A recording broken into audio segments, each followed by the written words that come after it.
Mai le vavau I le whaavavau tu mau oe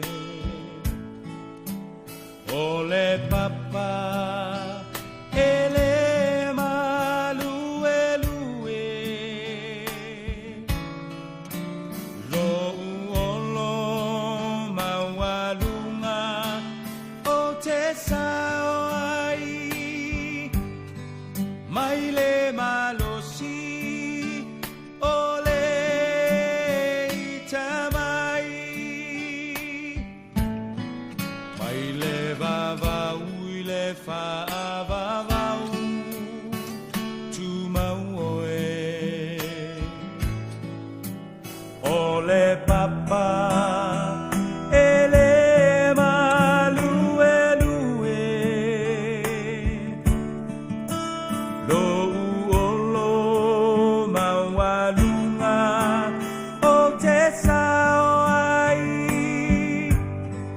mai le malosi o le itamai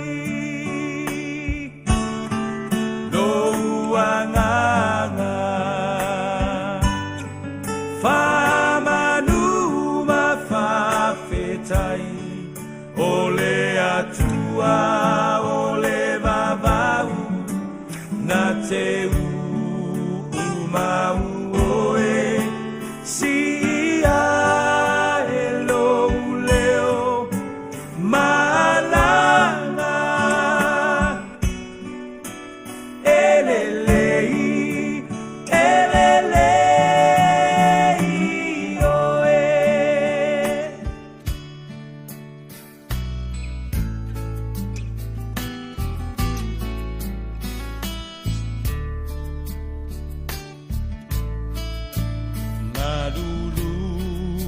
E o tātou talo. Leatua tau Tiliai'a. Ua mātou whare mai le nei whare le tio. Si whonga o tai au hou.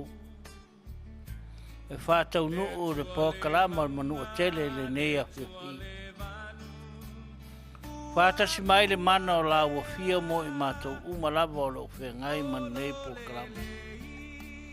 Ai meise au paanga ma le au faafofoga'aga Samoa mo tangata I le nei pōkalama. Taitaina mātou le nei pōkalama ai uatu lau fio. Na mātou wala au le ala atu lo suafa MALO. Wa oe oru mana mana riinga. Whaavavau. Amen.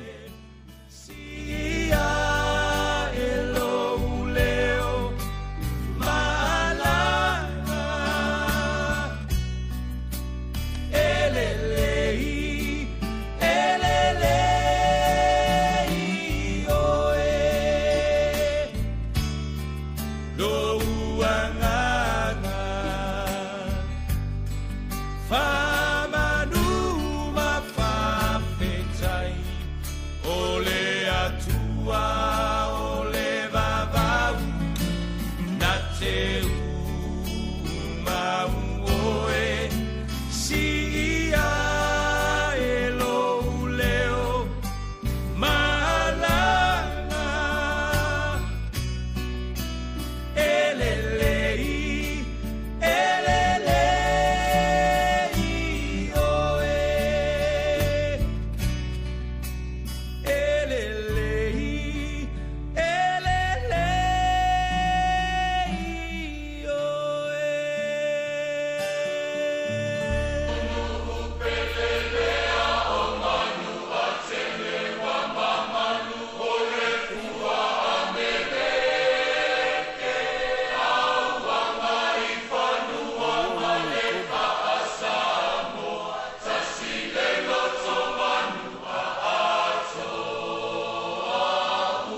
o tui le tai o alo. Ai ngā pepe le tai o whala. A wāua mawarunga le alofa o le atua i nene i Asoau. Wa mawai se whelo inga ma le ofisa o whasalaunga si ufonga o tai o fau i Samoa. E watu aile au whatalofa i paanga ma au whaafonga i nene i Aso. Ma ua whapea atu ai, me le tua whinene i a Leatuivaoalii, Asoau, tā lofa lava i rene i Aso. Le a fo se wheawa la ma ua tangwhai atu ai e watu, ina ia maalia e lau whaafonga anga. Ai vi i ai le tua tamā le alo mane angang whaia. So i fua ma ia Manuia.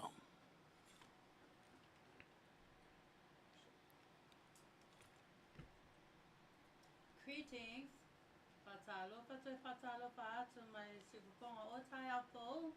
O le teimene nei o le atou whaponga i loa i le vii o whale Asoau. Le nuu mateo mai ei ma shautua ngane leo o Luka. Hello?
Fatalafatu le si fonga le tai au fau mai Samoa ma na tamua.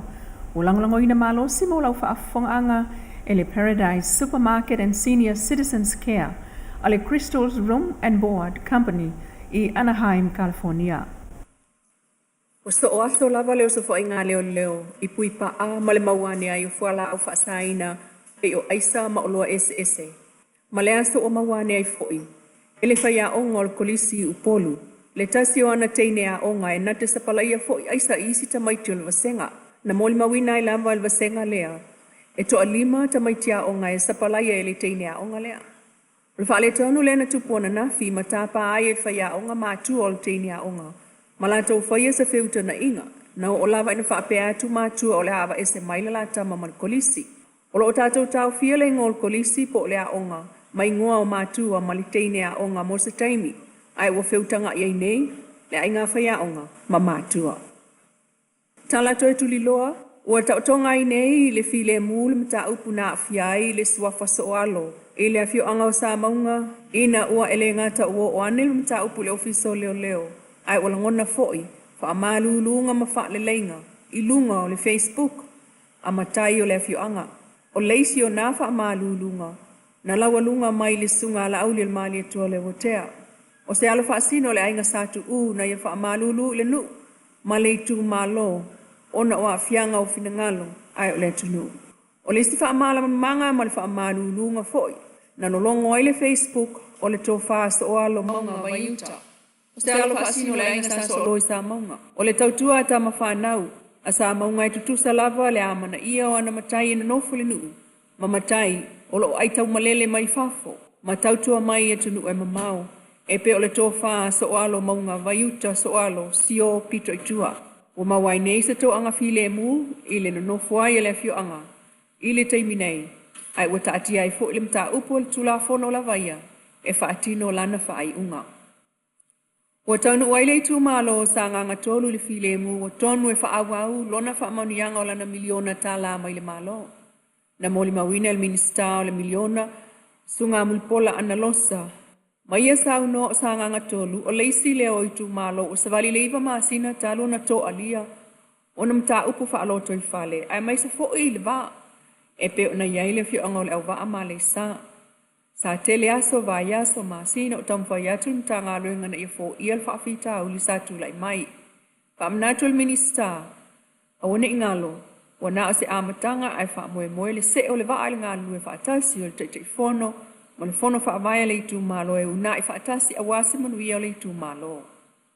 Na mawhai e le FESA, le Fire Emergency Services Authority po le pulenga o fuimu, o na whaatontonu matao fiofile sa solo, a le afi lena sa sawa e se mauta, e tua ne o le whalainga o le sunrise i taufusi, i le puana po, o Afianga o le nā mauta e le maua mai se tala mautu, mai le ofisa fuimu i le mafua anga tonu, pei tai o whaanga solo pea suenga. Tu so le valu le pon po len fa sala lau tu sa oi lunga pa anga ale Facebook fai tele mai sa tele fo ini tau ma te matenga po nga fea tonu le tau langa pia ai ole umane ole talali maasu ma to ale au fuimu mai loa ne ai le tau nu unga ole nga wenga la vea ai ole tau loto inga o lea vai ai fa so ta ilava fo nga fa le ma businessi ai ole tu ai al vanga fuimu lea na moli mawina. E pei fo na moli mawina le mawhai ona whaatontonu le so solo le afi, le isi atu i tu o le taulanga lea na Afiai, se vaenga o le whaletalawai o Maria i Saleufi, i le vai aso talwai. E o mai nei, e le imautino fo i mafua anga o le na afi, tal tonu le au fuimu e le o se mulu sikaleti, ai o whautuanga masani lava mai pulenga o fuimu mwhalawalawa tu whaafosei. Ia whaetete ngā io i ngā whai o no tupu ai se afi, ma tape o ngā umu o waia elitise, ile uma ane o na whaao ngā. Ele ini soifua a whaina mai nā afi le taulanga vanga na ai mea tō tino.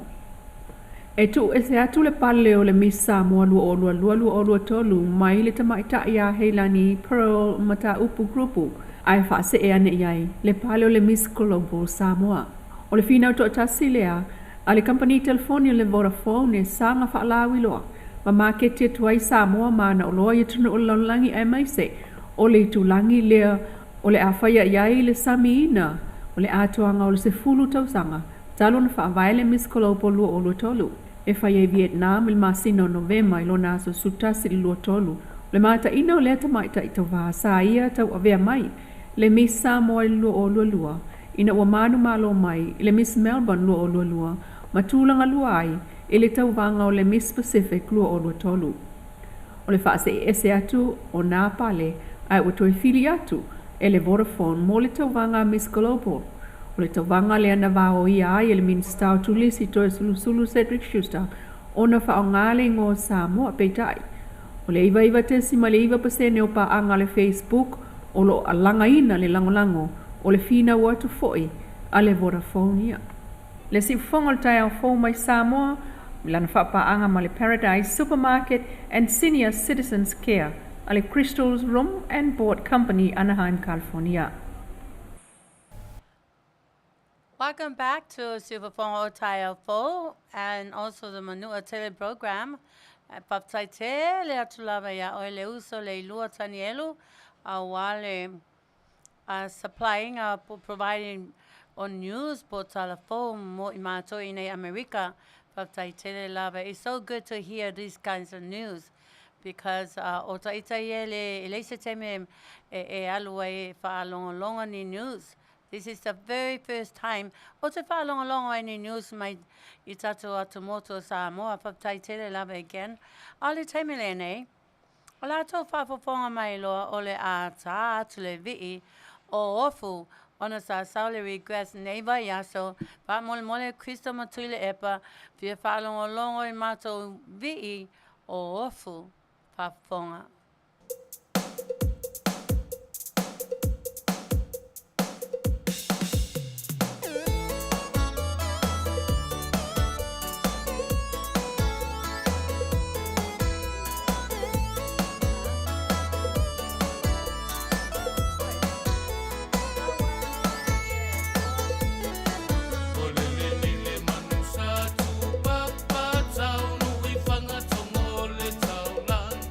Tau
O tatou whasalunga taua nei mo loutou whaafongaanga Samoa. O le whalelo o taua o le Paradise Supermarket and Store. O le iai tonu ia mare o unanga a le Polly and Holly Fashion. Polly Holly Fashion. Iai fuila ma le vaenga ua taua o le Crystal's Room and Board. O le fui tolo tuapis nisia mo loutou whaafongaanga Samoa. O le whalo loala, lunga o luntua tusi lea o le tolu tasi West Lincoln Avenue, City of Anaheim, California, 92801. Iwa lua valu o tasi, te tala mai lea songa fua. Whangata mai lea so whareile, le te talaina lea sto nai ma lea so Samoa loutou silafia Samoa. Maua ai so se oloa i te tonu o le whalolo, mo olo Samoa. O mea tau lima, o mea ai tu apa, o mo se mea ai vela le teminei. Maua le talo, maua le whai, maua le eleni, maua le pisupo, huahu. Mau fo iso se ula, iso se lanu, o le tuoli i, maua ile i whaitanga, o le aloa iso se lanu, iso se sais, tu tamaitai, o pule tasi, ma ofu te vava ai me lunga o le tātou pokalame, pio nala a ngā iai, ma le sau oka, a whapea te tau mwhai so tai mai, a whapea le o le style, po le taster crystal, so tai tamaitai o Sarmy, Reyes, mo so tai crystal, take our measurements, matau iai, po le ale tu ai ngā style te mana o ai. Maua uma e tautua ar tamaitai Sarmy Reyes, o le tautua le na ale Polly Holly Fashion. O tātou telefoni fitu tasi wha 553 555 o. Wala aua ne telefoni na fesili ia e te maua uma ia baenga uma ia pisinisi uma ia tolu. E te maua ile ia le whaleoloa, e te maua ile Polly Holly Fashion, e te maua i foi ia le Crystal's Room and Board. Whale na e te tele e ono o lo o ia tausia ai senior citizens o le nei atu so se lanu ma so se ngangana. Talia oe i le whaituto o le Crystal's Room and Board. O nisi o tatu whasalonga o le life insurance po le FFS po le First Financial Security. O lana main product le matara no po le IUL po le Index Universal Life. Iai le living benefits o lana winga e mwhaunta tu whaangaina le seleni au e soifua ma o wola pea. Pena for the cash value, e au ngā mo whaalavlawe whaafosei, pe whao ngā for accumulation of your retirement. E au ngā tele iai le awanoe le mwhaina e toitongia. E mawhai foi ona insua, tangata olo o maua i mai tu maua tino, e le suka maisi tu ngā mai uma. E tātou te qualify uma, e le mo mia, se blood test, pe whai atu foi lau blood test e le pasia oe. E awanoa uma, e pasia uma tātou i lalo o le category lea o le final expense, moro tu sirafia. Wala awane mo nisi whaamtalanga atili, molo sirafia atili, wala awane ia le whetalenga ia mta wha ratami whatilua, i le iwa fitu tasi, tolu o tolu, wha fitu tolu lua. Ia po le whatua, ia siri whatilua, i le 5 o tolu, tolu lua walu, wha ono, wha iwa. Tasi o whale o loa tu tono le ai o Garden Grove, ia e maua lalime ai vela le whale o loa lea. E maua na o le aso to o na i lava e maua ai, e le maua yaso umo le vai aso, na o le aso na i e te asi ane iai, e maua foi le bakery, ia e maua ai so se tuai ngā German buns, o le cream donuts, half moon pies, me uma, ai na o le aso lulu ala e te maua ai, e le o le aso ngfua, e le o le aso lua, aso lulu i le aso to nai. Walau ane, i le fitu tasi wha 5 i watasi, 5 o i walua. Fesili mo te maitai o Kathy, ia maleli o mu fui ava. Asisiane i le OCI po le Orange County Islanders Polynesian Store. I le telefoni pe ona whaalau lo atu o le tuatusi, ia o le iwa fitu ruatasi Garden Grove Boulevard,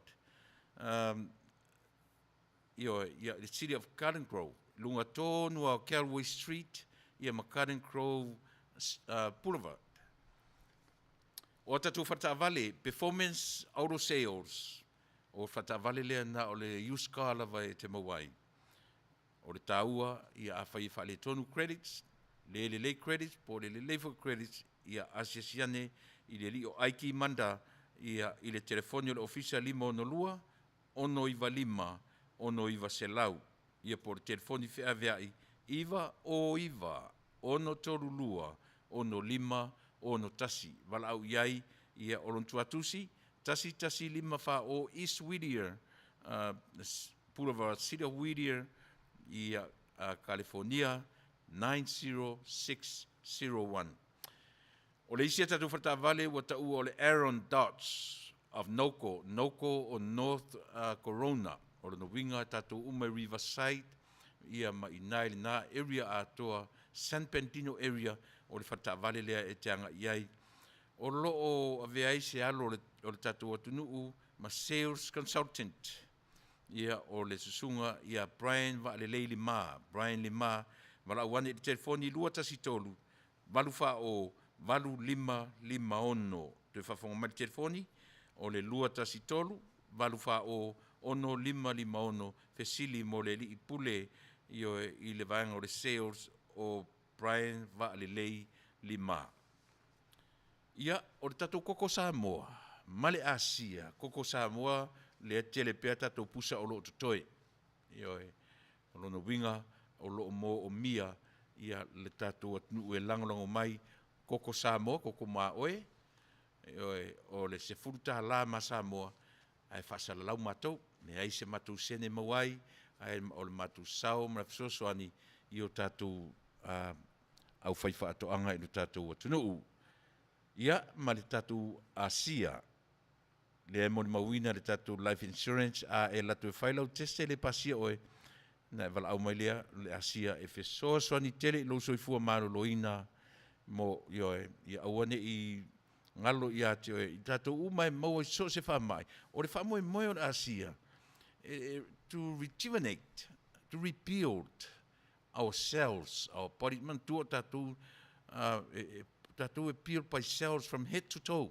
Ioe, o lono winga, e mo mia le whangu Asia, wala au mai le koko Samoa ma le whangu Asia, wala au ane i le 5 tolu fitu o no lua, ia fesili mo le tina ia soli ulale, i le telefoni pe ono whaino wata. O ne ngalo lastona inei, o le papakiu, ma le sa ili ngā tupe, a tamatuai, ma tene tuai avele, Samoa, lango, ia sia mātou asosi. Aso toru se furu, o le a o sa, ia malana fo isa ilinga, e toe whaalaulo atu i se taimi o mua. Over to you, Crystal. Okay, whakatele tulawa lau Afioga, tuile epa whakataisua, mole advertising o mato pisinisi. Ia maua pe oe le maalosi, mai meise le leo e sanga advertise ai pia. Yeah, may God bless you. All the time in name, welcome back to Fofogaina all tai au fo. I may se fo le Manu'atele program ma ole temine ole a to Faafofoga'aga loa ile vi ole mato isi fo inu o te tauai. Le nu le sauai le outside hiti. Let's go, Fiti Uta. All right, Toby Ilea.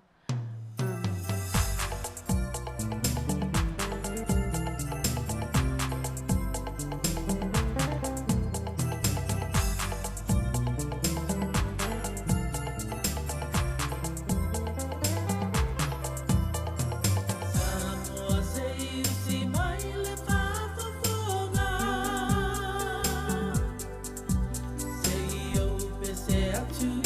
oh,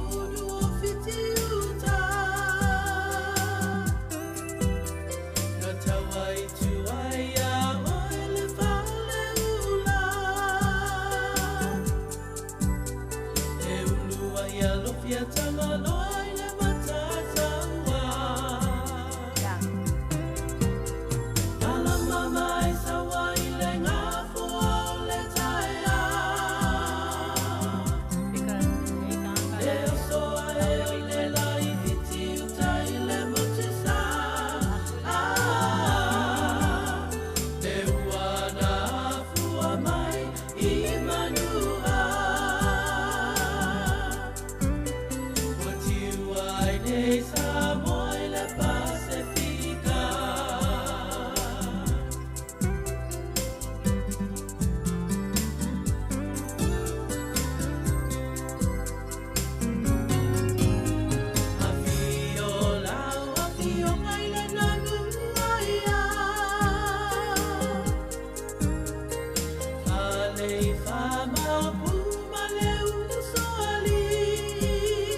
toi whātalo whatufoe from Siufaponga o tai au po Radio Samoa. A o le temi nei, loa wa ai atu. E le tato temi nei I California, USA, ua 5 minute te ai le 5. Ma o le temi po le nei, ai le I o atu tātou se isi, le isi po kalame. O te wha mole mole a te auto o mai ta atu tau vii. O lauto te mana o mai o te siva. Aia o tau si siva sili musi a te auto, tau si siva o wā. O le vii o tau nu. Ia, o le mole la ka mga o saufi aia, ke o usiva ia ngā o makapongi ala ilo mo oko. Next time la siva kua ia o weiloa. Ale taimi nei o la olo tato birthdays. Ole nei ole se tema, ole aso se tema lua se fulu tolu. Ma o tau malava le na mai sisi po masasa mga nga po fea lava lo ala mai le nei pita lo langi. A o nei le aso o lo wasapa nau o se aso pa Manu'atele lava le ia te oe. Yo lea la watu aile mato pa Manu'atele lava ya o tau malava mai le Afioga Tiliai'a, Whaptai Sua, Sarmy, Luka, and Crystal mai mato crew radio malava. Ia wha Manu'atele tu lava lea toi ate o toi tō wasa whanau. Ma ia sanga pao popo, nisi tele o tau sanga mo o tau. Fia mai la ia, ma siva mai, awa ole alu watu tau special dedication from us here, Long Beach, from Fofogaina and Manu'atele radio crew.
Okay, good evening to whatalo patfoi, my mato nei si upoponga, ole taiapo radio station here in Long Beach, California.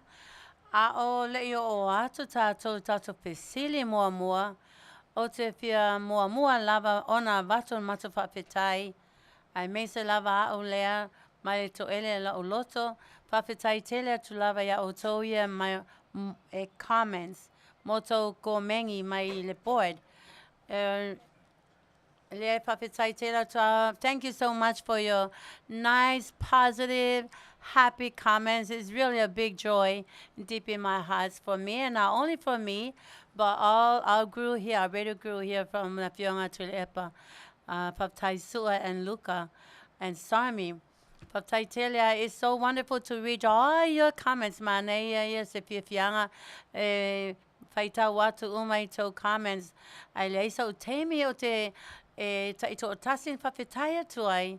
You know, hopefully when I have the time tonight, I would like to individually text you and reply to you all. Again, whawhetai tele tua o to umana for my I'm beautiful.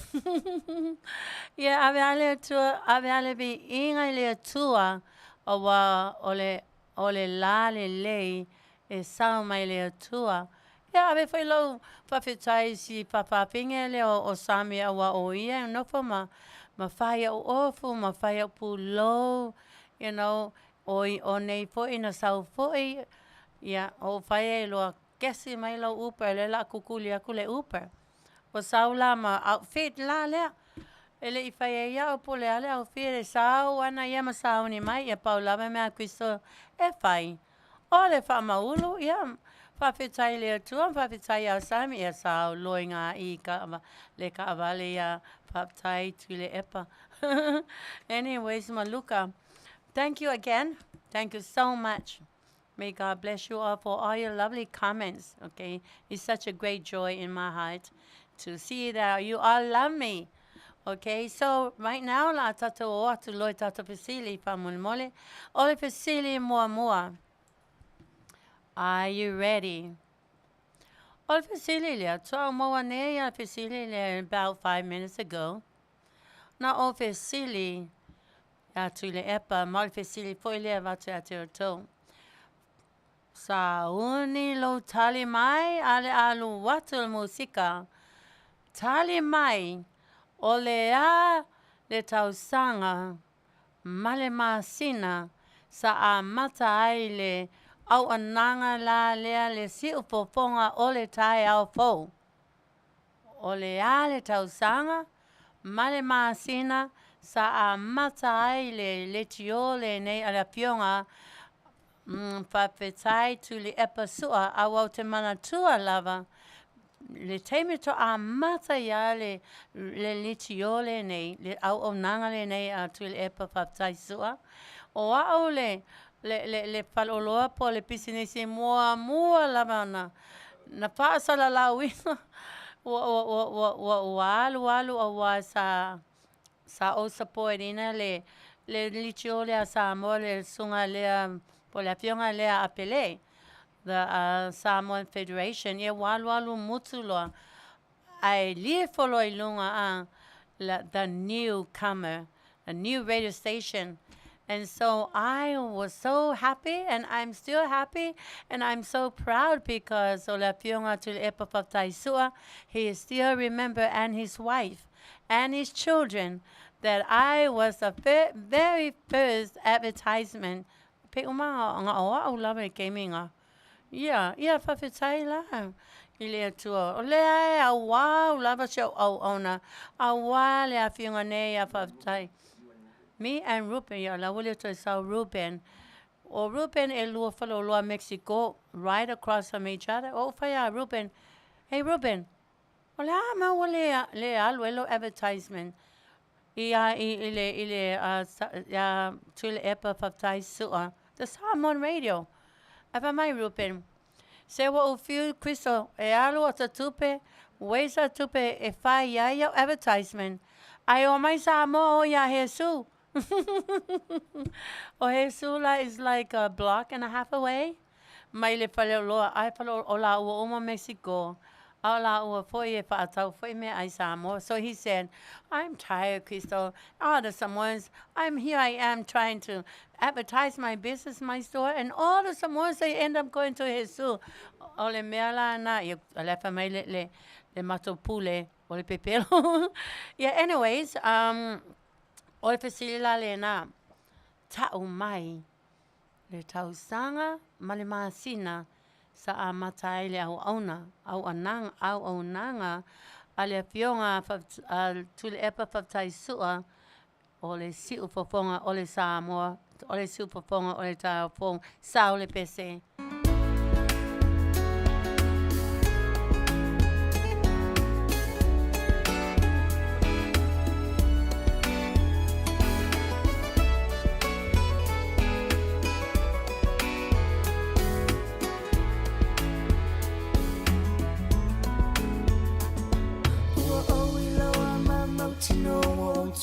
Sila lope mo se avanoa se Afiafi se no foanga tasa asa apetalia la tatoma ana tauiani ise me atu ufua manela fulafua wana ofai atu aileo ulangona fainata o alofana va ai yo fofonga lo te ena olangona ile po sola e ui ina motu fa ape o se pole monieta le polonga e fa atari ia soma ia puna ma fofonga ia mo se tali tutusa ai fa atali se ila fo atau le afiafi ai Faafesangai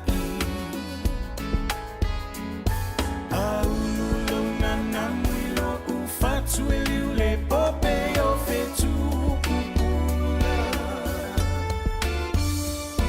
Una ofai atu aileo ulangona faingata o ualofana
Yo termine o la tua tuai I le e pule e oninga the creator of this radio station Fofogaina Samoa Manuia Whaftai Kristo, o leua maua tari o tawhisili.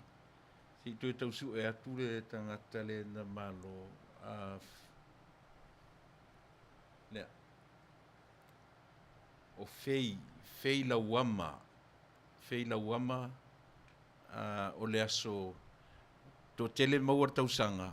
Ai li maua le masina. Na o fei la wama leo te vauti ai o le masina o January 2017. Where I don't see her. I sile so wai se tausu e atu.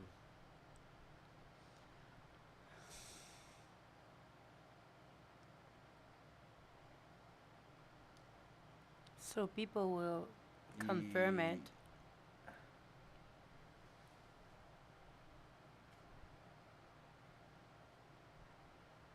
Si on sai mea se ito e su e atu wa vave I lunga le ingoa.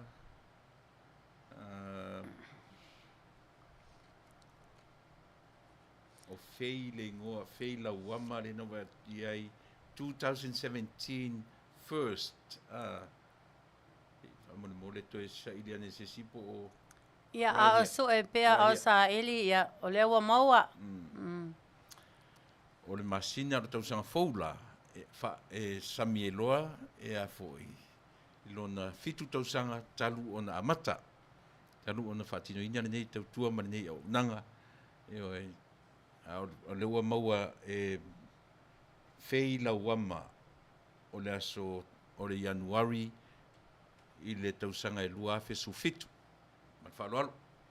Ia, tai pule whamalo to lava ia te oe fei la wama ata mai tele oe. Le lopo oe a inga ia tu le. O whai ata I le mato pule nei. Se ai hope le o taxalo si so ia. E si ana to o lua. Ia soli. I tangata I tau iai.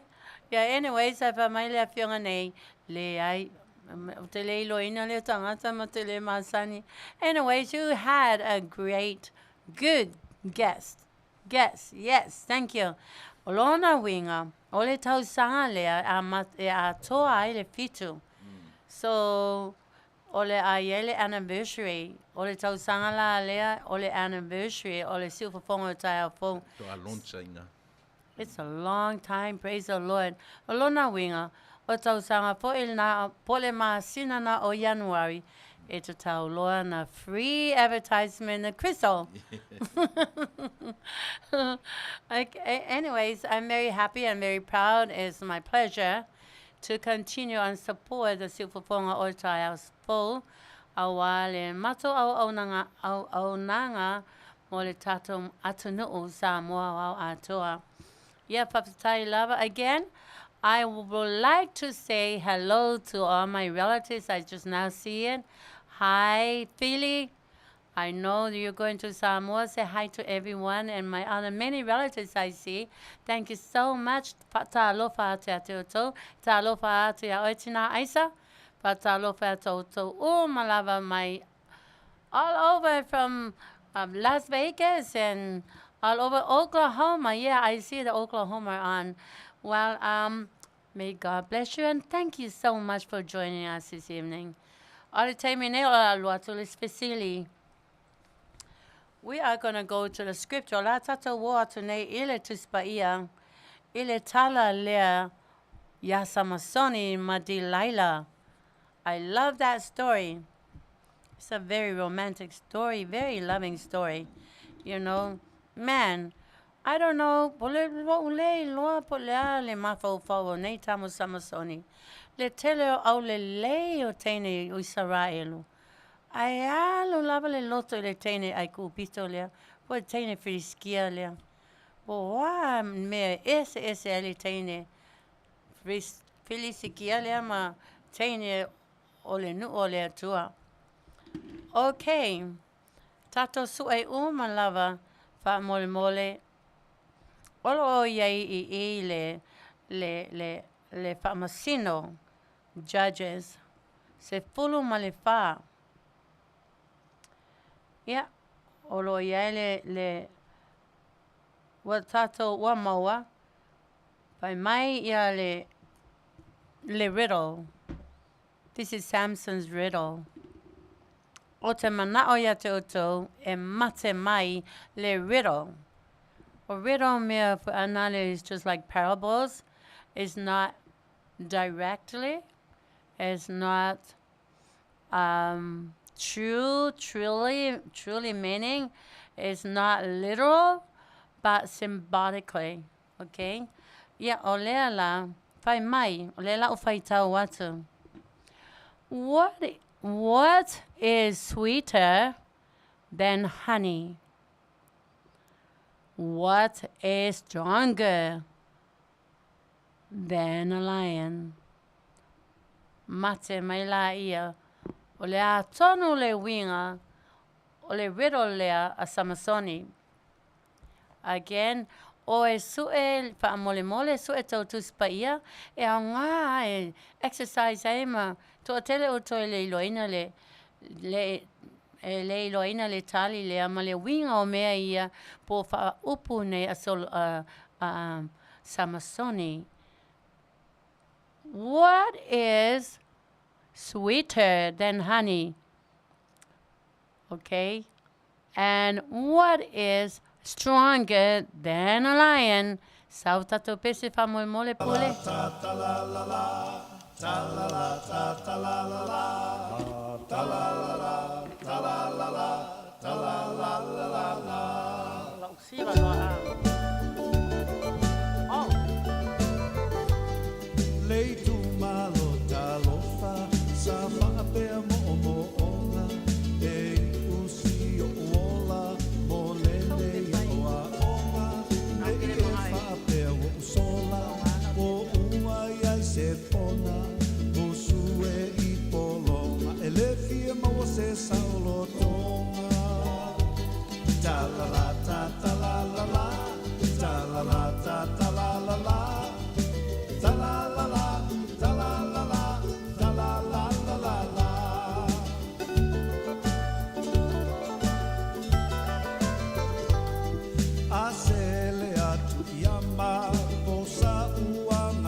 So far, leo te tau wawai atu Kristo. Se o whai tau atua ia leni malana whai si te leo le.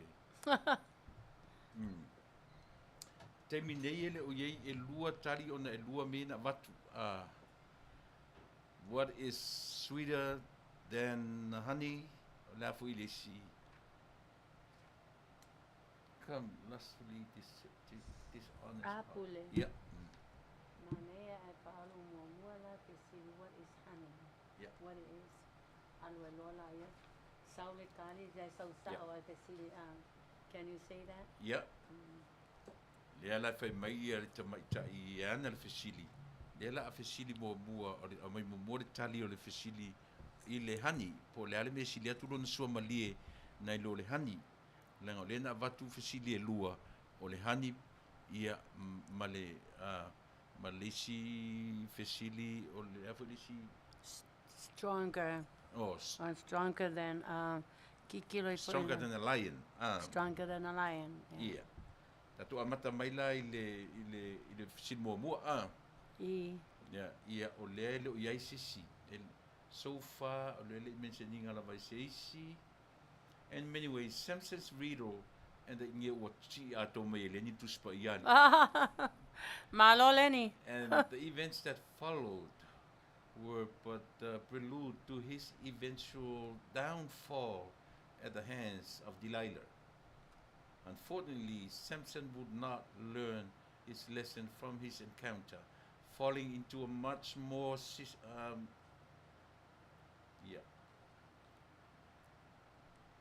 Aneheda,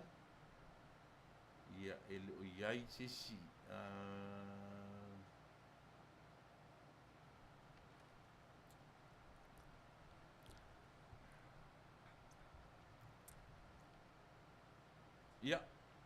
Mo le uma tatu pese lafo na sau au tali I ele o maua tatu tali momua. What is sweeter than honey? O le tali ata mai tai lea o te tauli maina o le tupe money. Ele o iai la se isi whamaruru atu isi tali naua o mai. Ele o iai se tatu tali sao. Le isi si o vaanga lona lua. What is stronger than a lion? O le a le mea malosi atu na I lo le leona. Toi tā sisi pesa. Le ranga lua I o ma. Okay. E le ai fo I se vai atu.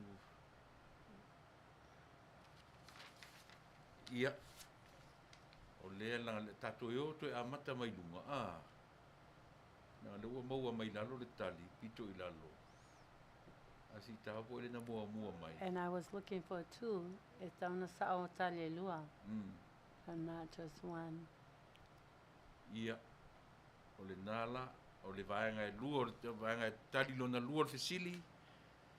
O le o mai I, o le burning deep love is beyond measure. O le winga. E sa o le tali lea. Pa elo sao tali lua e sao mai lua. Le nala. Tu sa o le tali lea na tali mo mia tātou o le tupe ma le alofa. O tali na lua tauna mai. O le alofa. Alofa na alofa sa mo le deep love. Let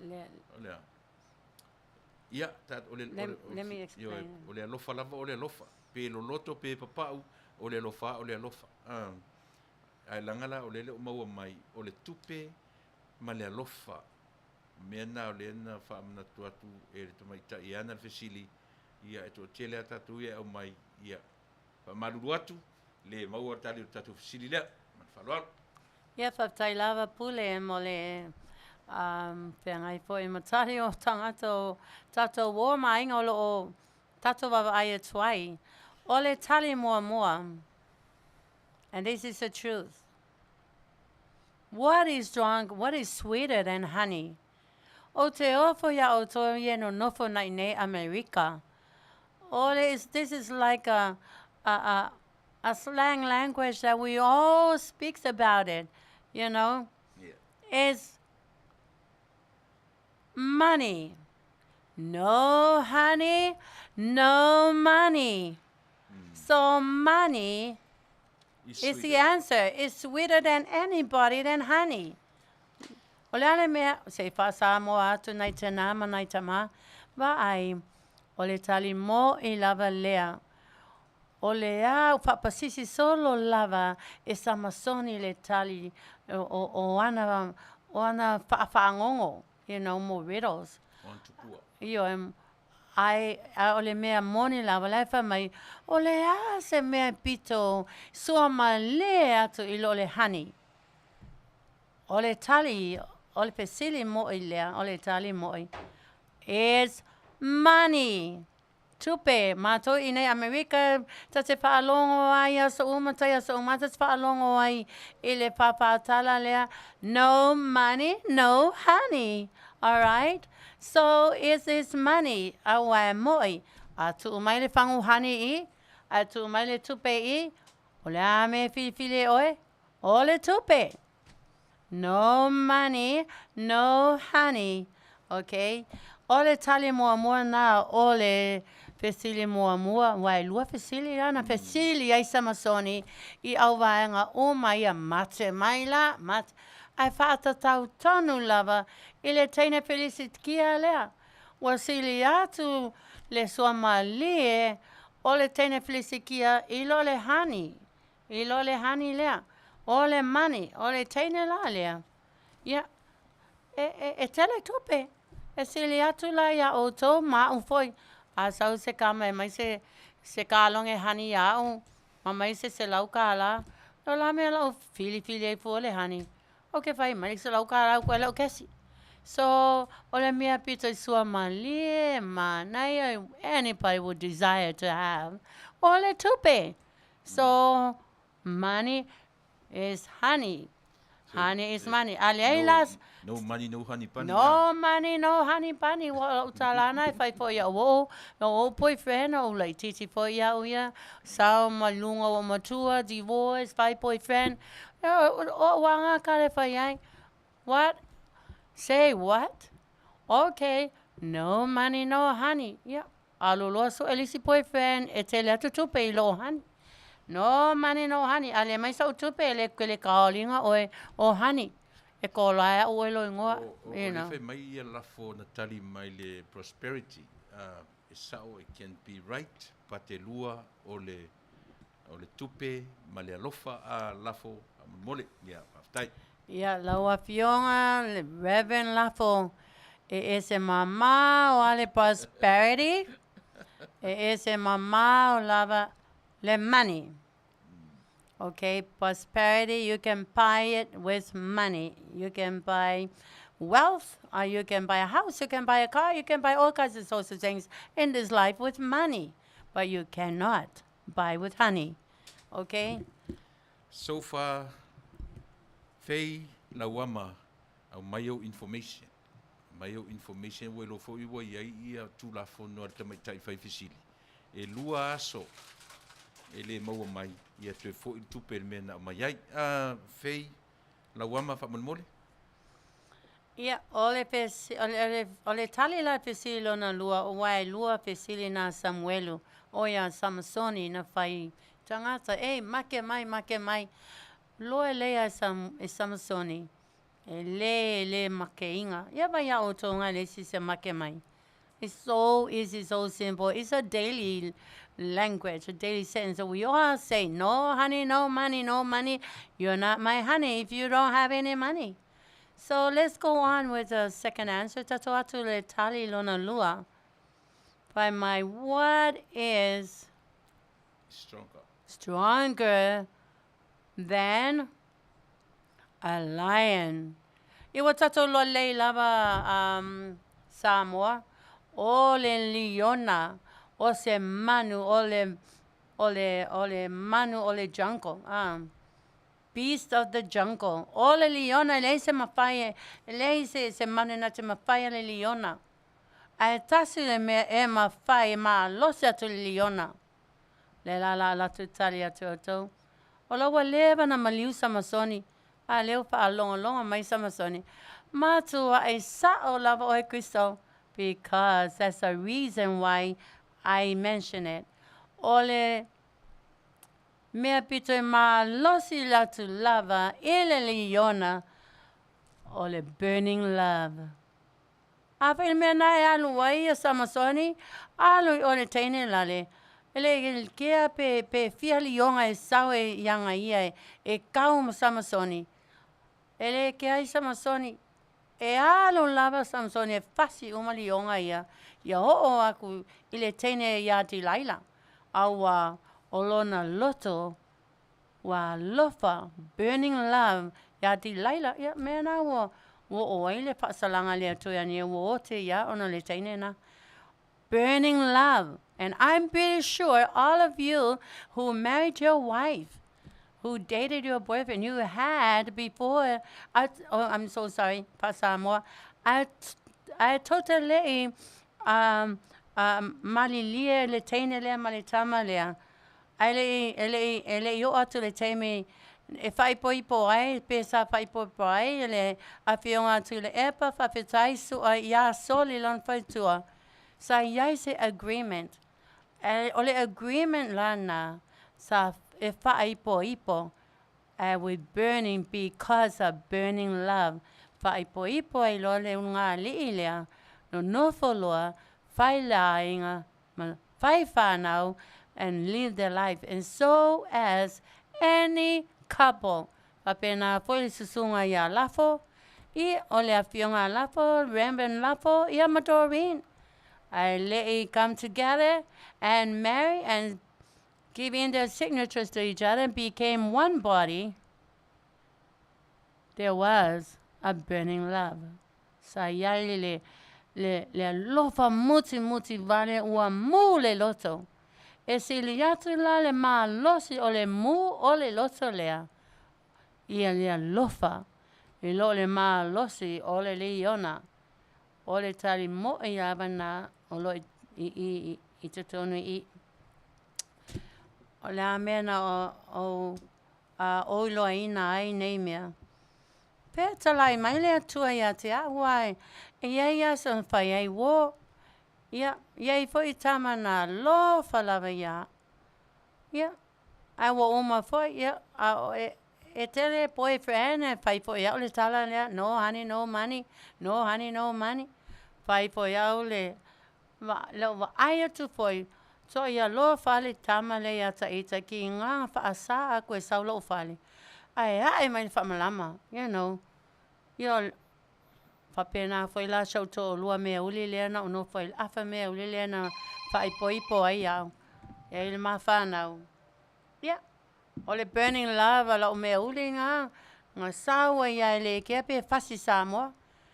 Lato lisi ato mato whare sa e lo mātua au. Wai koe alu le mea uli. Alo sao ia wai le kolisi. Ia ale alofa o la uo mea uli lea. Wa latu wa alu ale whale. Ia wa ale mea na tupi Compton. Wa surrounded e tama mato ainga mamaa. Ole a fasi mea uli ia samara wisi toa ngane male maya. Wa mai e fasi sisi le ua. Ma mea umana whai. Ai whai mai lava le la uo lea. Lea na mana nofo yesi mawhanau wha mai. I don't care if I die. That's how much I love you. My heart is full of love. My heart is burning of love. Whether I die, I die. Ia, le nala na alu loa, ia lau te olua, lua toa alua. Ia o aula, ia wa Ia Asoau. So yeah, leave him alone. Stop it. Oh my gosh. La wale kolo leo, ewa mai lau tina. Sa lapu lau ngoku. O la moe alua, ia mai le mea uli. Ia ma ana lava ia wa lo fa tu lava se o. Ia wa sasa ka avale. Ia wa alu o so lo le ka avale se o. Ia wa alu ia le ala le mena tupu. Wa lo fa la o le wa burning love I had. Burning love for him. Ya, ma so la loa no for loa tusi ia ma so le courthouse accountant. Wa fai po ipo ngai. Ia ka loila le luso la ului. Ia ma tua ma luso ului o kwa ngange. Wa fasi ia o. Wa bova pea po ngale pau lava me si tilo tuaia le langi. Na electricity lava mo solo mea solo. Mo li solo. Ia wa fasi lava o lo tinam lo awa oso le taavale. Ia na maolo because our burning love, because his burning love for me, he was willing to die. Na maolo paipo ipo tusi lima ile courthouse. Ia ele koe kia lo seisi. Ia na la mano no foloa ia le iloma se mea mafai. Ia va tu ala tamamlo tina tua ia lofa kama me uli lo se mama. Se fai falele ia ele ai ska ka vale ngela lo langi o ta ua fai fe au a le o fa apea ia hele lo e mama ma daddy wa ma o fa ai po ipo nga o wika lo ai wa fasi solo o ko ia o ma ka alo o le kolisi fai o classes wa fula mai ma asula ia sau to lua mami kanga mai fa apea la kaulu o ka se puka kele fa mai my gosh, what happened? Ale ama sa utala. Lau ke kilo lau malinga loi maka. Ia, atano loa lau to loa wa ese lau ki oaka.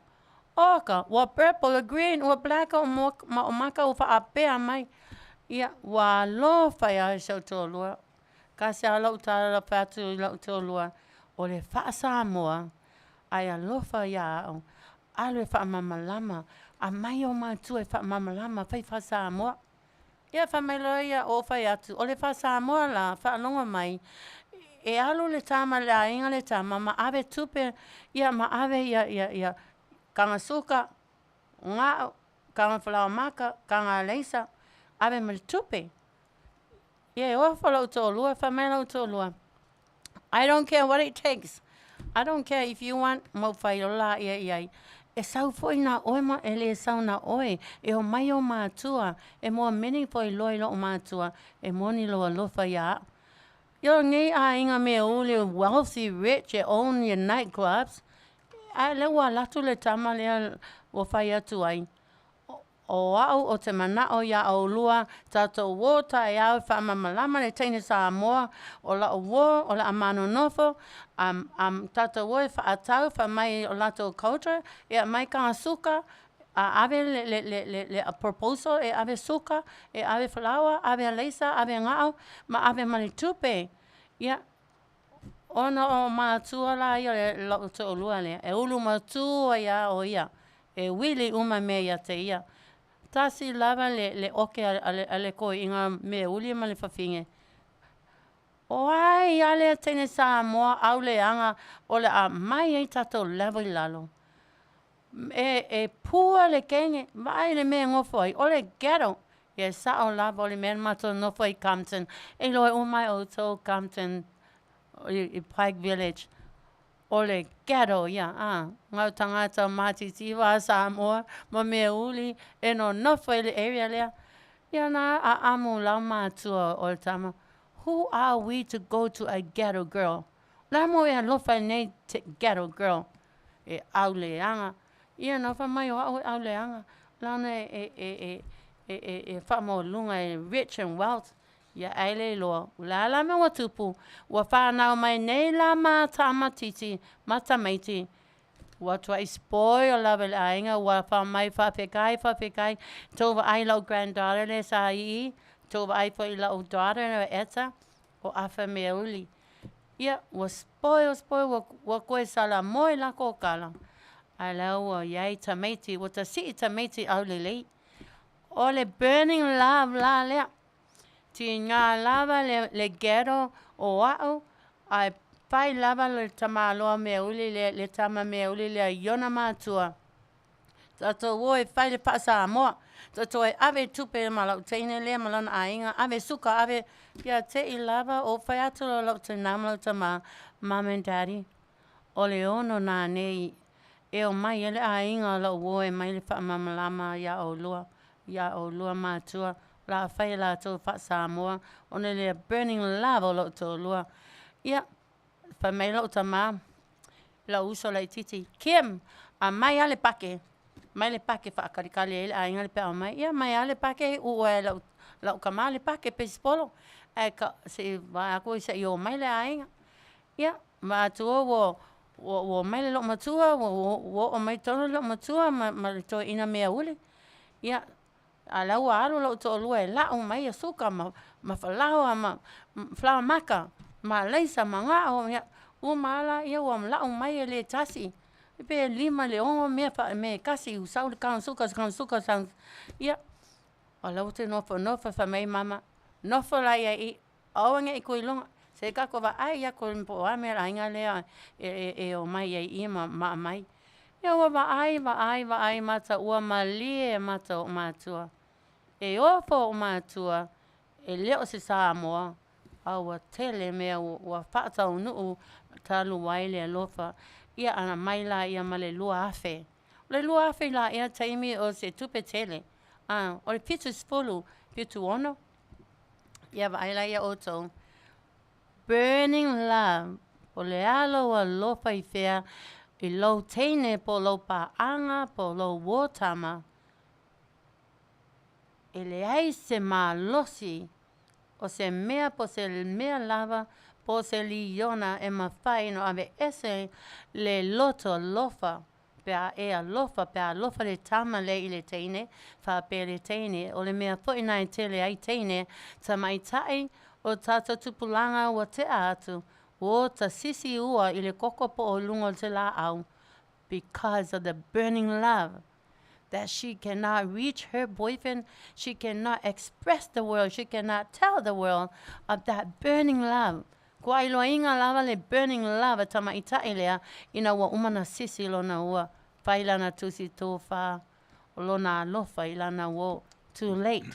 O le tali la o le burning love is stronger than lion. O le teime o la tu a tatwha tonu se whai mai poisana ia whaapoponga wa tai tonu lava.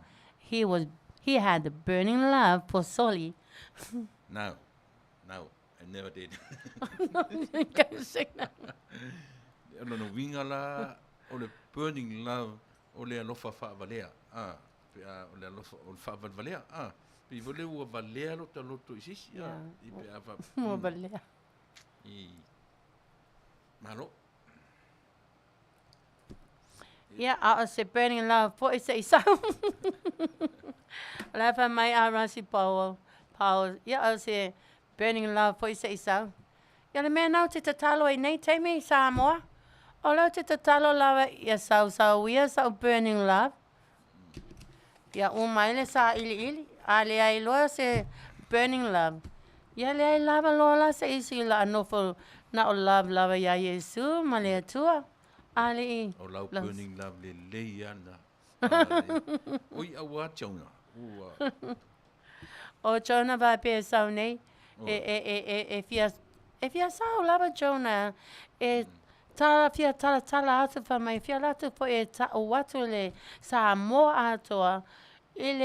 Ile tā mafutanga I lo treating o oe in menta o e date o vai atu la ia.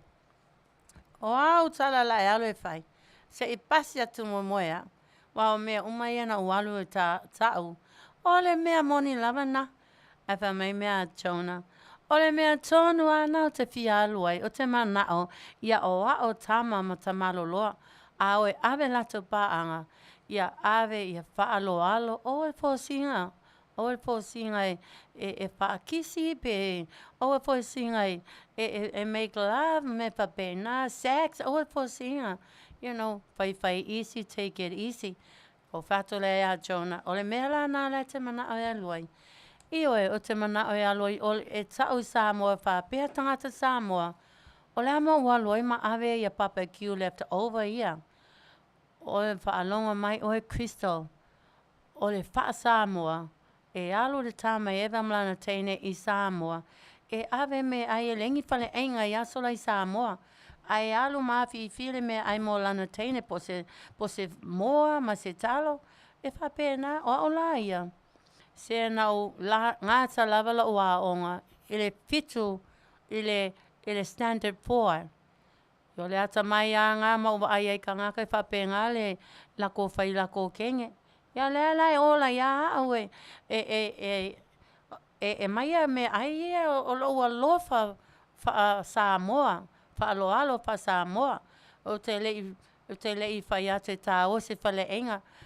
We alu wha maa o lunga kang. O whai atu alana o au ia maasani au ia I nei langa o uns a mata whai wō I le mea o le to olua I nei e awe ta I te whale enga. Ai whai mai, ia o au la po wai ale tamai tai o te wha wō ai. E wha apea lo whainga. O te le alu whale enga. E awe wha Samoa e wha alo alo atu le wha atu nuu, ana nuu lea. E wi ngā atu ilo le whale enga mea pālangi. A mea lea. O au na whaia papa kiu. O au na whaia uma mea lea. O ulima la na whaia I papa kiu le Kristo. A lea la o lo ua lofa la lea mai e tau Sarmy ai oi. Ia, au whatulo la ia. Next time, awe au whale enga. Otherwise, no honey, no money, no money, no honey, right? O lala na a uli le leia na ofu makolo mai. O au leo te aluatu la solulu, please. Sau e piki a. Ia, ai lana walu lana tali I Tennessee. Ai te iloa u kolo mai whai mai. Oh my gosh, Kristo. Ua maliu le uso o loo to o lua. Ia lawa whekaangi si lava ia lawa o nge whampera o nei. O nei la lai o ai. Ai leisa si se pepesira o ma ngai grandchildren. O au la leo pepesira. Lau tala lana whai ate a Jonah. Ki loa. O na whina ngalo lava lea tua I ona I sau lau talk show. No whai ana ina. Ta usi lo whanau mo grandchildren. Ia, ai whamai. Ia, o lau tatalo atu mo e whamole mole tukuso. Le lau kore a koe le epa whamole mole. E mai seama noa ia ulwai aso lea. O whatea pule tu le epa. Au ia lo whai atu. Wa oma lau keimi. Whaalo le keimi isi kanka fomu, kama fomu pa anga fomu. Yeah, ole mena o ya Jonah. We're still friends, people. Those who all love Jonah, likes Jonah. I don't have any disappointed for him. I don't have anything against him. O Tiliai'a, tele ino. You know, Paula wa ia o wa atu ai le o sau paanga. E le o sau paanga. Lano winga o Jonah, whamai Jonah, o ia na ngata Senate 4. Standard 1. O ia na ngata Senate 4. O na ia, no, sorry, o le whai atu au, e se atu au le Standard 4. O Jonah wha se pulu pe wha se pulu luana whai mai. E wha matala. O au na ngata la ua onga e le Standard 1. Onga I ngā langa kukuli e loa au le a onga. Le eisa o mea le mpaisa o ngā luenga. O ualu loa ua a maka loa. Faisi ma. That's why he became a professional masonry. Lana talu lava na tutuli ese mai le elementary. Ilea. Alu faisi ma. Yo le ata mai ana le Standard 1 lai o mane ia lai ia le vai moa lea ma fasfalawa lea alu. E dina ai Manu'atele man paanga. Anyways, ele masanya uia me fa Samoa moni o wa na uola I Samoa ele titi na usawa nei in 1968. Yeah, na fai amatala I mo me, you know, womanhood. Fai boyfriend, fai tina, abema tina. Yeah, lower grandmother. Yeah, lower great grandmother. I have a great granddaughter. You know, it's a great granddaughter. Praise the Lord. Yeah, o inela la yela wa tamai ia mo me o tama awe avela topa anga. E ave fale enga. I lo experience for ya ia nei me fo fa Samoa. Ole alu le tama Samoa e ave pasimoa ma se leisa ma se pasistake I mo lana teine te le loa lao lana ole fe Samoa lava lea wa teita ia ai main me whaapea. Anyways, I love you, Jonah. Ola mata mai, Jonah. Wefa mai, Crystal, la no foi lunga lo TV, mata tu ya oi. Ya, mata mai pea. Ya, I, over to mai eni me whaapea na ya, awai. I don't think there will be another second chance, but you're still my friend. Okay, let's move on forward. Lacy Facili. E ai se whaopopo lo sunga pule? Yeah, I'm good. Leai. Yeah, just a friend, right? Yes, right. No burning love, no money, no honey, huh, Crystal? Yes, absolutely. No honey, no money. And it's just a friend. Lazy burning love. Jonah. Lazy burning love, ya oi. Paapena mo ni burning love. If a fanga au I mea whaapea o the barbecue. Maybe next time if I take you out, I'm gonna treat you like a man. Okay, but when the pigs fly. Okay, tato wo atu. O to umana wo Jonah, you're my friend too. Tiliai'a to wo ya Jonah, cause I know it's o tele o to e wo ya Jonah. I may say o to o mai upolu. To te wo ya Jonah, ainga ya Jonah. Or he's just a friend. Wo le fia ia o wa so na faia fa pe na sia wo. O lefa mai le pule e wo na ia ma Jonah. Yeah, for I am so sorry. O te tautala sao, I am a person who speak directly from my heart. There is no burning love. Let's move on. Maybe tomorrow, next week, next month, or next year, I will hopefully will find that burning love. If no burning love, well, praise the Lord. It's God's answer. No burning love, right? You're just my friends. I miss you more masonry. I ese me mana o me lo fale. O me o fungala auto ngala au fa mai Jonah. Owe ete don't forget to call me o te lato failo tongala au. Manai lava. Yeah, okay, Jonah. I love you, Jonah. I love you as a brother and as a friend with no burning love. Hey, I start to pese angale yung mantua ya le pese Elvis. Burning love. Ese pese pa pena say ka mai mo singo Jonah. Ale auto sa facility. Yeah, lots of facility. Okay. Mate mai. Tausanga. Male masina. Na whana wai. Le Afioga tu le epa papitai sua. Oa nei tauina soli. Oa nei tauina. Okay, se tau mai tatai loa lole matua o tamaloa. Sao le pese.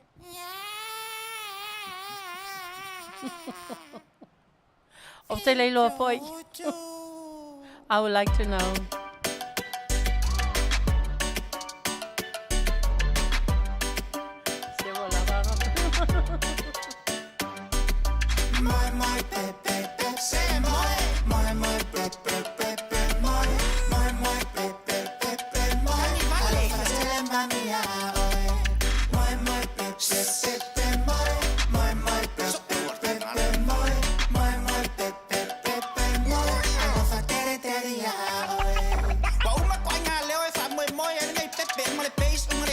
Soprano fa che per velo nga nga fiu fa mo fiu fa nga o vai sa pepe nga kan vale so arki nga ale mala o korkolo mai lo ngai ma fa fa o sa wa lo fa ki o sa lo le fie fa fa nga wala vale ka mai kiki do ku la vale fie fa ri vai o uma ko nga fa pele pele wa ki ra en ka fiki hani sa pa nga le o ele ma fu nga ele ai ai sa fa por polo nga ka ma fa ka o so mai lo ma so sa lo fiu fa mo e wa ko lu aso ko ki ale pepe le ka ni mai lo ai fa fo ka we sa la vai le fa ngar ka mi minga ere va pe sa ka ere va pe ani o foringa uri uri de uro o e uri de uro au ai vai e uro pepe pe e nga le lango sa we se o ko do pele ka ka sa o ki fefe o se me ko kingo au pe ese te ari o si au pepe usa pe kinga o ke kausu pe ai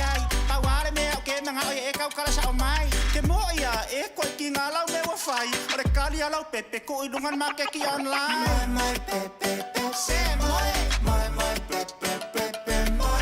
Moi pepe pepe moi. Kani vale. Alofa tele mami a oe. Moi pepe pepe moi. Moi pepe pepe moi. Moi pepe pepe moi. Alofa tele tele a oe. Awar fasta vilier kamar nga elimong ye markelo leila le faapoia. E ruangia, lau pepe ngai la vea ele makake me la ofia e pe forma ye e kua mali a kolo sta filongia. Le mai nga ele kai ngai lang nang sia se lo form fasongia fa ko komro ki ngai sta te kaunga me paia. Wa mi wa in faafia. O ai fot mano le kelso ai pia. Ele ma fai nga moi le lau pepe ma fakia. Se lo nga ka por sta fa lo le manguia. Le ai ele se chicken kunya. O me ngai se solo ki ngoi ma fo me sia ma ka le WWF ma TikTok fa solo ko ai le vai fa le ngai ia. Ai ya lau pepe nunca mais serve sexy. Que vai a coela na cangin com farol e cabelo feio ai. Eu foi lá na cala esse pei uma se leo feio fia o lo ok lo le si o leo. Salo seu cama mas su yung kau au. Amoele moi ingi ok lo le ngau. Angu sa o le lo ngala se ia. Le kisse le wa ki le masonikia. Moi pepe se moi pepe pepe moi pepe pepe moi. Vale, tele mami a oe. Moi pepe pepe moi pepe pepe moi pepe pepe moi. Alofa tere tere a oe. Ale kagi umi ai fo ile ka makaru loka apinko ai le fafanga. Ai koe opa uale ai se mangava. Ai aku ya oe ke le fai kama. Le fafanga le fa susua. Fula maka oso ai fua. Pala o ma vai oso ai mai sua. Peye mulo nga nguko kafe lo nga faua. Moi pepe se moi. Moi pepe pepe moi. Moi pepe pepe moi. Ale tele mami a oe. Moi pepe pepe moi. Moi pepe pepe moi. Moi pepe pepe moi. Alofa tere tere a oe.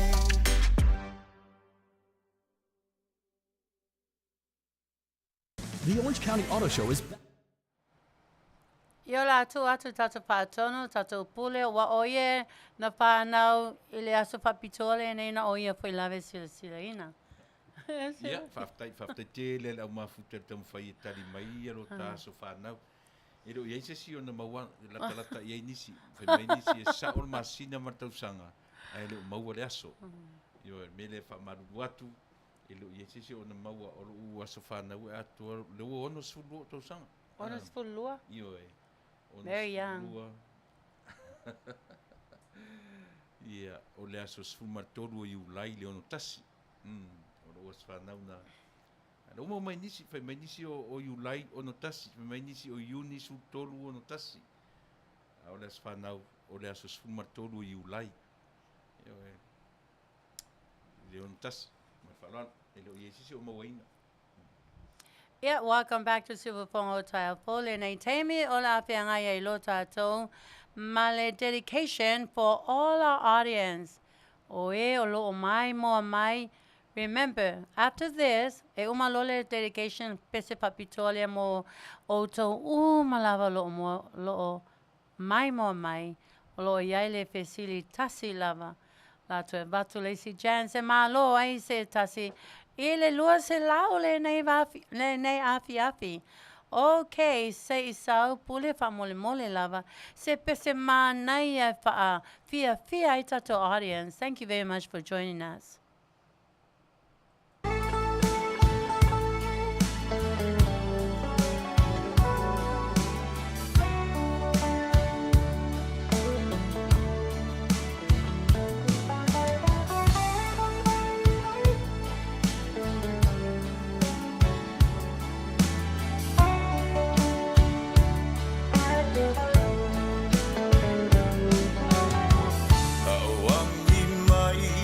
Let's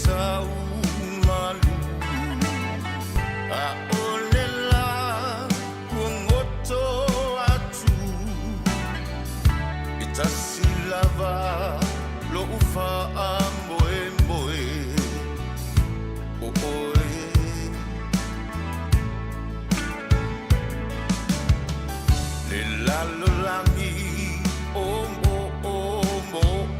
nga e wana oe dio uma fau nga au lava lo pa apoe moe oe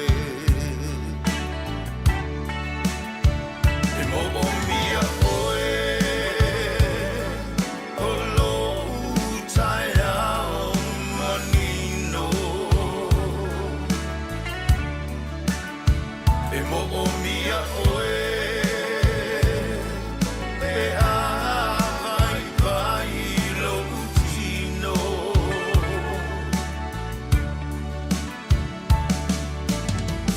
o oe o lo umano si anga a o mai o aso leanga au lava lo fa amoe moe o oe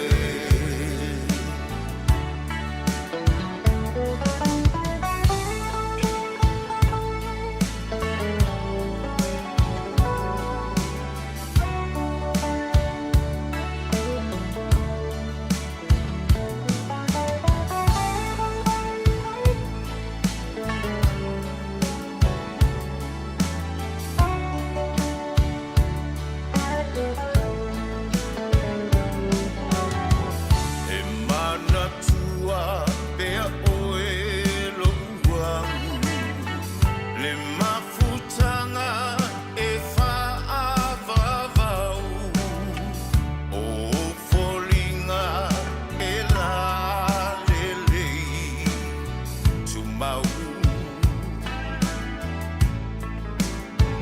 Ia o kau burning love te pese a. oe moa I know. It makes me wish for that burning love. Tasile tino, tasile loto e What burn lava lau loto is the love ale ai se isi anga i ele love.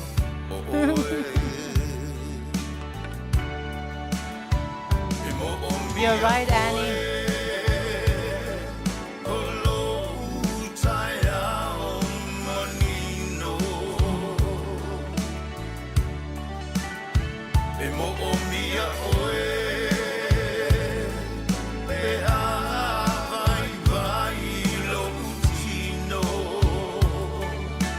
Beautiful music, yes.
Whamole fei lauama, le na malo o vatua o mai lunga o personal information. Whamole, au mai na o awhapeo i sau Cash App, po sau Venmo, po se Cell, o mea nai mo mia whamole. Either one. Ai le mo mia rau social security i o vatua o sau lunga i whamole o sa i o personal whamole. Ai tango e au mai lunga le au mai tono le messenger a le tio le soft radio whamole. A whapeo o iai se Cash App, ia po se Venmo, ia po se Cell account o information ai mo mia. If not, pauran me mwhainga avatuai o le Western Union, ai mo mia mea na le whaingofia moa o whamole. Yeah, Famalo Tulave Tato Pule Papitai Lava Mo that Burning Love song. What a beautiful song. It just make Sifa Samoa Ole Manuia Sufi Ole Musika Papitai Lava Pule. E also I fo aia talangona fo yana le Manuia mo mia pe wish. La fo ele fa Samoa le wish. O mana au mia lava wishe o yaita ita isa vai pe faata ata ya ta ita pe yaisa vai lunga o se beach ala sulu ma lo si mai le masina to yai male pa anga mai ula male ki kala ai ta ai pese pa apea oka me tonu lava na e moa e crystal le burning love. A whai o tama mea nai teine. E te whai atu lana o teine. I know I'm a woman, I'm a female. O mātou o e loina le lea mam lama tu pātina. A whai me whapena. E sa saa mai loto teine ya oele le tama lea. Yeah. Tama whai ala ia a yeso paanga. Yeah, tama whai every idea po watu ai ngā whai ai manatu ai e whaamana ai le feeling a lopa anga e mau ai le burning love lea ai leo A whawhewhewhe au whai se papaki usili le manongi e te tau mawhai e burn ai lo love pe o tala samasoni e le sili ispo le isi se isi lava mea e lo le money. No, honey, no money. O questo là, lo te fai a te oto, I don't need any money. You know, le ni questo ni tupe a mai se tamalo po se tamaya le ai o ya. E mama lama paula me I'm very more romantic. O te fia e alu I mea ia le mata whanga le beach. Ta te tā o tōtoi lalo. Ngā ki kilo la I lunga le langi. Ma whai tau ma whetū. Ma whai tau ma sina. Ia a lai whaalongo longo tu foi. Ua sau ma lu le leo o ngalu. E se mana ia. E whapena mena. Ma sani whai o mena divorce e o lo to lua. O umale burning love. Le o walo lo na o te lo sport kai. Abe lo ie. Ta ota le matawhanga. Ma tilo I lunga ma. Tala noi le atua ma. Ma whai tau whetū ma. Ta talo le atua e fo e mai fa Manuia mai au sa o paanga se tama e lofa leva iau. Sili atu le lofa I lo to o lua. Wa uma le burning o le love le mai ia ma sima masuka ma falawa maka ma me o mama le tupe wa uma wa le lopa le ama wa tupe la to lua wa alu ma le si fa fine me uli ya me na o fa pea it's tau lava le kio lava langai e kau lava le kingo o le me uli le me uli le tua fa feta lai mai le to ya crystal. Ia e nofo se tama Samoa. E mautu wai le anga nuu. E mau wai le malosi fal a inga. O le mea nā les. E nau e ilo loto. Se tama Samoa ia burn ai lo love. Ia apa pela peta lai ale sunga a tuile epa. O le barbecue. Ana no fatu papakiu. Ana watu sta mo tiona nga lak malau papakiu. Aru le aso fatu papakiu ska mo tiona. E pe te Tiliai'a. O le unga na lo tala. O la o expectation. Sa expect la vai ave o fale enga. Okay. Wale burn la. I was hurt. Why o hurt la mo fa pea. O po o tree mai ya o say nothing. You know, well, I'm telling you, that's how I felt because all my life, lo papia, pui o leo se tangata, se teine po se fine, e fia manao ai, a manao ele teine, e fai your best. O te tau tono lava e lo le best nga Jonah. Ai o le best la, a papia o le best nga Jonah, ilona mafau ia, o le whaalongoloma sila mai le songa Jonah. And that's not your best. But anyways, I really enjoy your time, Jonah. A me barbecue. A fa pela vai loia, o le se tupe al tama loa lea. E le mo se mea e pru vai le love. Ai na le pau love le mea. O moa le te tono pusa aisa. Ana le pau love me wo o ila no malosi. E fai le barbecue. Ja, tau te lola me tauna fai e Jonah. Wa o Jonah fai barbecue. Sa tau la na a ame mai iau o te alu atu. Ia o baba aile leila va ia te ia. O fai le barbecue. O wa e add high feelings. It's very meaningful. Pa a whenga i loa barbecue o Jonah po barbecue o sisi ka ngaka loa sau Jonah a mai iau. Mau te tari tono lo te fai iatu a te o tau. Fai mai ni tala Jonah. Se o barbecue nga kokoe o alu loa au mai longa winga. O alu Jonah nga oi mai barbecue o lana whanau. O lai o e makamaka le game le a Miami ma Georgia. Lena ma loa i Miami. O fo i fo nei la tamiti. O le se barbecue koe whaalili i mai o pala aila to au le Georgia. Ia o hai la paua. Ia le la u. E le iloa ngai ka meki. Wow, Jonah, wow, mai uma ya ngai mo ave I o ya Cristo. Elo ni anga le burning love say I can easily tell that's not a burning love. But if you want to impress me with a burning love, with a meaningful love, deep love, apa pese mana ai fa atari tonu wa ilo lofa. And now le pa lava na me te mana o mia na e moa yo lima te mi na o le barbecue. Ia tau lana a ame mai au te aluatu. Kesa sau ngā iwi. Ai ka barbecue le whai. Lana te vai atu le whai o a ao. A te vai atu le aloelo wafu. Me umai plus.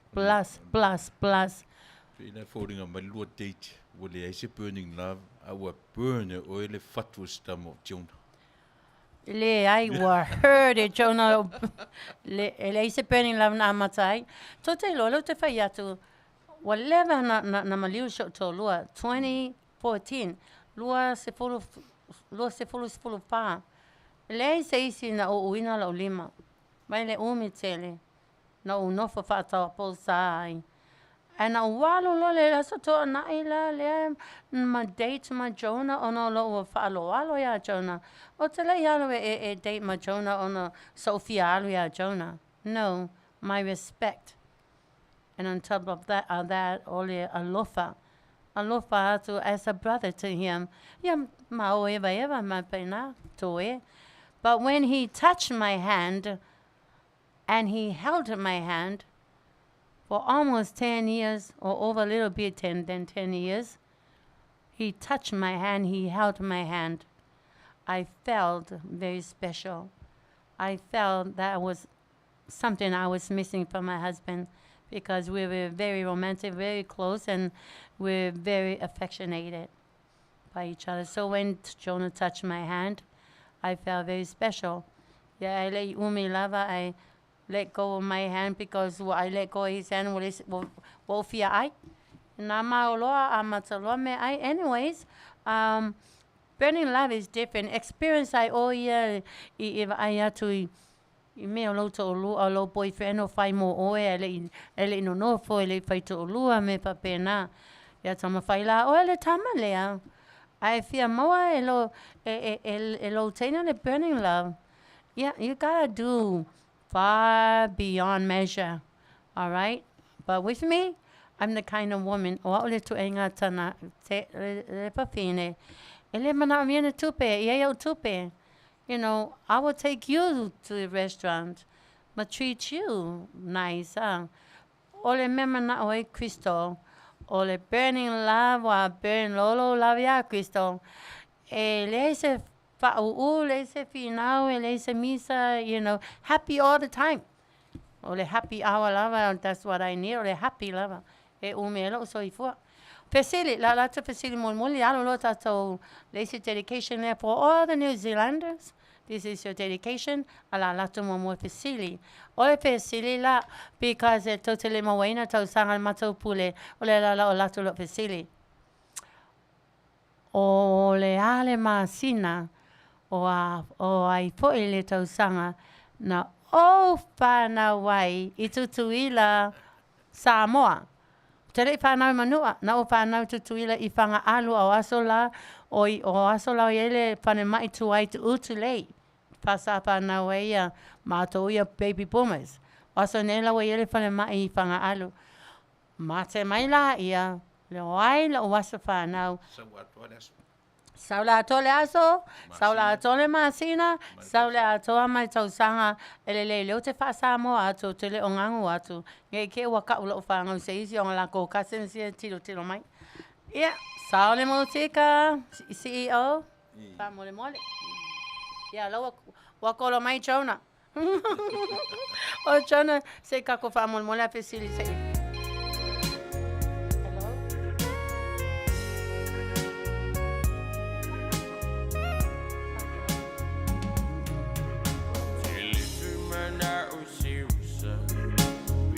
Fai malula, Mana unio le mat, ya fai bawa sitala. Ujele tu mana uti sau mama, au sulu mai loi matau le tangi awa ujele tu ya ile ne la lula. I find my name, you love me today. I find my name, you love me today.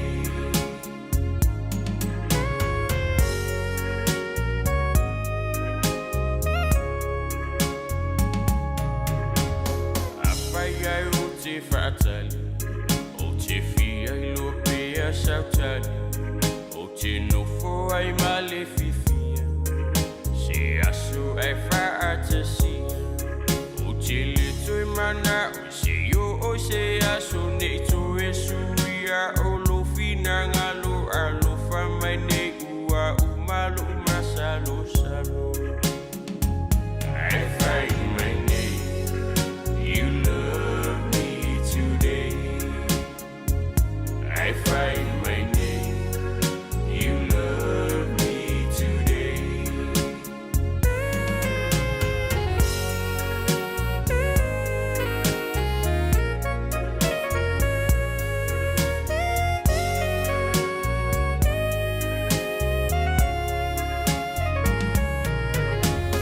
Awa ete tau mamau, ina ne isilo pau pau. Ai no forma yo utalane, ne sopo o se Manu'atele. Telefia mana o ni me atinga, pe a fai ai to e uma ilo sa, ne tu fa po e vangai le fa atu fa. I find my name, you love me today. I find my name, you love me today.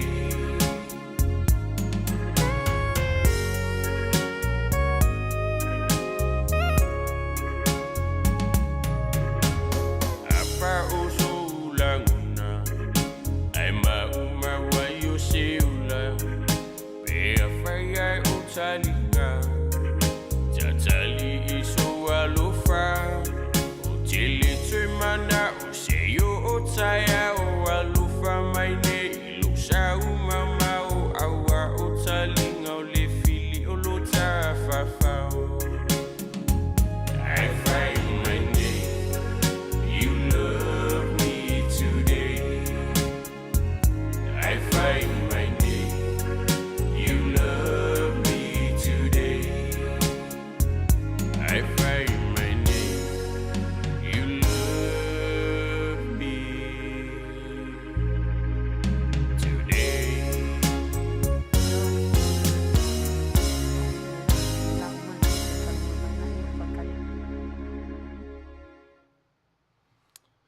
Ia, ma ua maua ni tari o tātou fesili. O te whamaruru atu, i o e tāwita tau anu ia ua maua e tāwita tau anu. Au whasitu ai a lei lunga lava ia ma uman malo ori tamai tai o whara fruen toi lalo. Novema se furulua 5 ia e lau maua tamai tai o whara fruen toi lalo. Ia, Farah, send mai ile a foi, ile tato, le messenger i au information. O te lo, le loko oe, te nofo i nei, ia au mai lau Venmo, por Cash App, ia por le, whamanmole, Farah. Yeah. Okay, back to you, Chris. Yeah, whapitai lava Farah. O Farah, Lefa mai 12-12. Huh? Lefa mai 12-12. Olisian talina o lunga lai resi.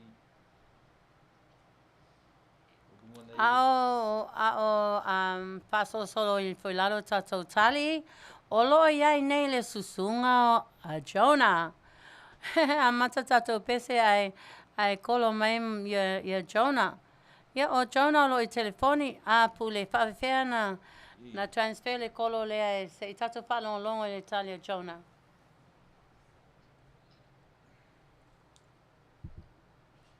Ia, saunuia Jonah.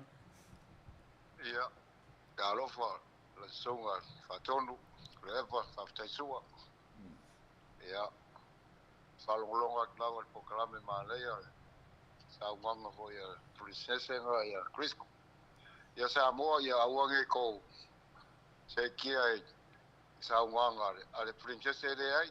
Ese serang fa punga nga wo umanga yo e mai kia. A wale afa kas. Ia falonga po kalame ma sa wanga alo fa fonga.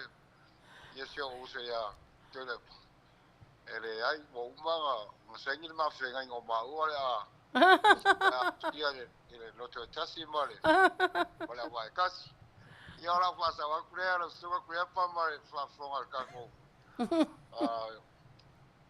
Samoa nei tu Afiafi. Ai ia maguia le. Tau to e fei roa is kai mo mo. Le vai aso pa o le. O le fe mai kriso po fenga sangi ai. Fenga sangi bro fenga inga. Ia. Samoa umaga kasanya kai karango Queen Mary kerso line. Le po nga mawai. Ia ma ua laki foi ngai o kausami se steak nga. Ka mai ker mau. Ia. Ia nga ka mai ker mau, ka mai ker tau le ku steak ku ka chicken wing. Ia. O le fala ngai ke le karikong mai ke le kausami ia ku ka fale ma ku ia. Amuia ngai o laki o ku ka mai ker mau. Ila nga Afioga. Ia, whakare la Jonah. Mana ia lawa whalonglongo atu i oe. Nā aipo le seinginga o le wingo le tala Jonah. O le seinginga o le whiangainga i le mawhauwhau Jonah. O maata e na pue. Wa na pue maata len whaali atu Ia ai pole ko inga sangi whiangainga nga sunga Jonah. Mo me o sangi o whiangainga. A ua whakasi o mapua rea ka whakasi. O se whakai ari to nei pa se whasa au i mua princesa nga mara. Lea la whaatale tu tatu ofisa nei. Lea la usainia le mo whiangainga. Ia whaftai tui. Ia sau nia lua whiangainga. Ia o te whaia fo ilo whai puiponga. Ia pēr unia mas whau te Ia, lepa. okay. Ai manuia le fiafi. Ia, So soi ika fua. nei. Soi Ia fua. wasi fua. Malo, Jonah. Wato whapafonga mai la, wei whapafonga mai la pule. Ile koe inga saingi whenga inga whaupolu kama whaupolu por kamo le mau. Le loa po ali koe inga kama e kaunga, le meaning o. Lo inga koe inga saingi la ngā lai po whaapea i chona. Wa tu ona le matalangi o au, wa pue ata Manuia. E longa winga la, o le wha Samoa, wa sengi le government, le commitment. E talo whai. Jonah, whawhitai te le lava ia oe. O au o le tene Samoa. A sengi e au loa le lima, lona winga, kua pen lava lau lava, Kua yo wa aia lea po le se pening lavia oi Jonah. Na ole ai ole o kau au moa ma steaks. That was very nice if that's your best. Of course I really appreciate it. I appreciate it, Jonah. E leo wha pia leo appreciate it. I appreciate it nga loo ai po iau ia wha mawhau psychologically. O la oia lea best. So I appreciate your best. Ai kele loia ia ia Tiliai'a po se mea moni ia me whapepe mo i pu eloni ata ia was saying le commitment po government po angale pe o Trump ma le United States e meet saying lima well committed ia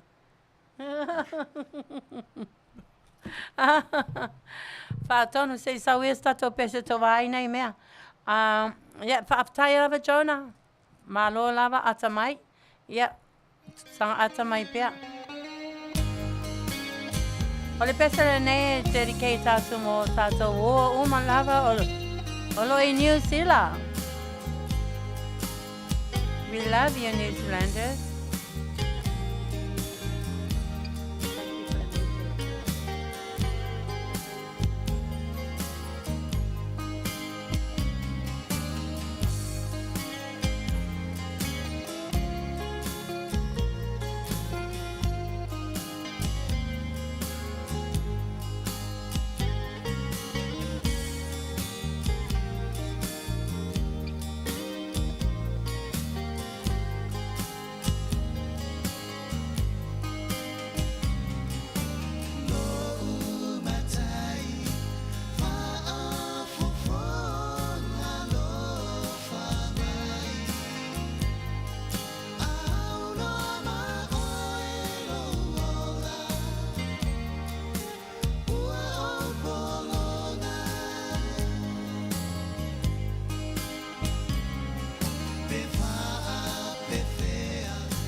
Fatalo Fa'atu, welcome to the Siupaponga Oitaiao I Nei America.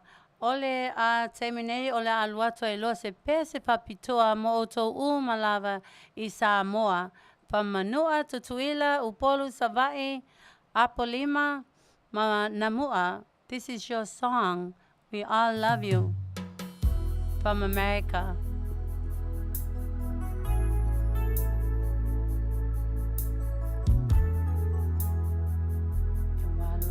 Yeah, man. Ray K music. Sound on your bed.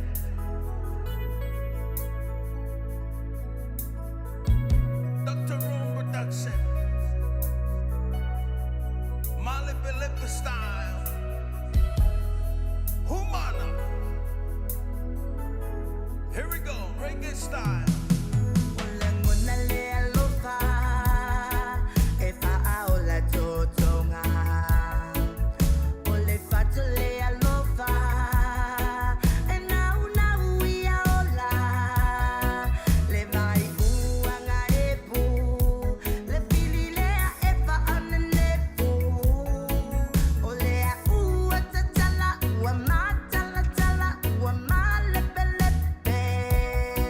Let's go.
teacher o lua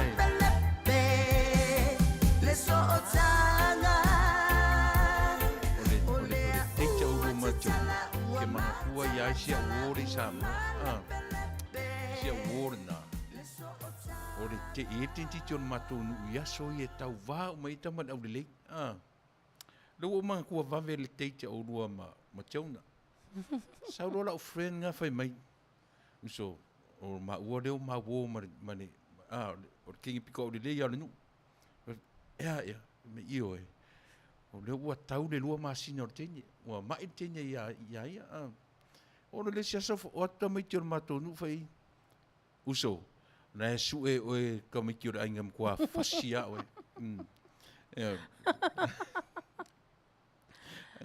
ai ngo foro ka malo masuina kan fai mai la ke o su e fua o pape e ko se kisi o va tu na pita fa pena le teacher o lua so over to you. Yeah, malo lava whaatonu se Manuia lava nei mei e tatu toi ai. E tote loa. E tote, you're not here physically.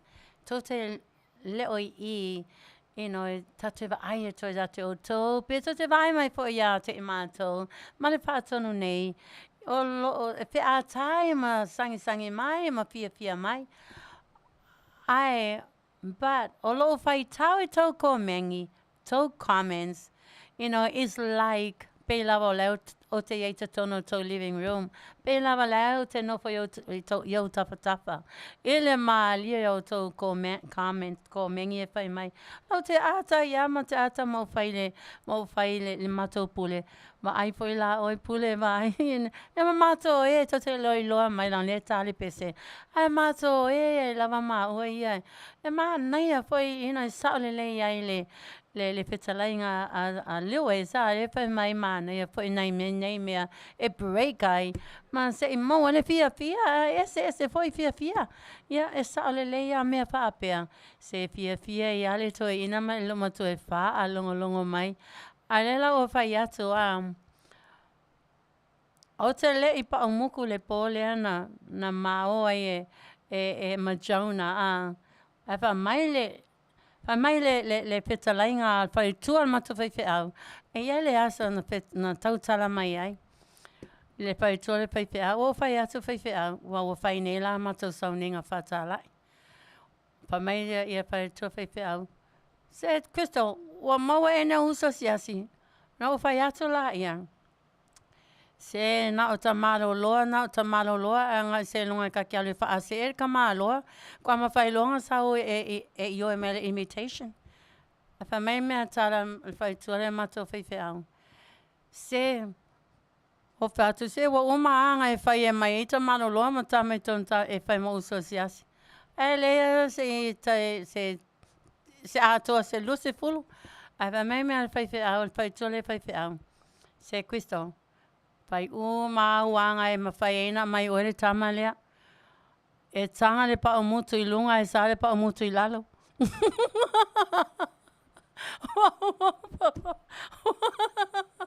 O mana tua lo. Le tala pale tua le pepe. Pai mai e tanga le pa o mutu I lunga. E sa le pa o mutu I lalo. Longa winga. E sa e kanga le kisi ya. E sa le sex. Sa le mamoe. No mana tua la le tala pale tua le lunga le picha ma Jonah. O mana tua lo whapea loa. O e kanga le kisi a Jonah e sa le sexa. O te loa la. Mo whapea. O mana tua. Mo whapea lo la. I said to myself. Ki kilo koe a Jonah mana papa kiu. Wa turn down la lola e o whapea. No way. Ke le pa o muku fo iau i lua. Alala ia po. Ai, ele esa kissinga pai. Ioi, ia na se le mana ai.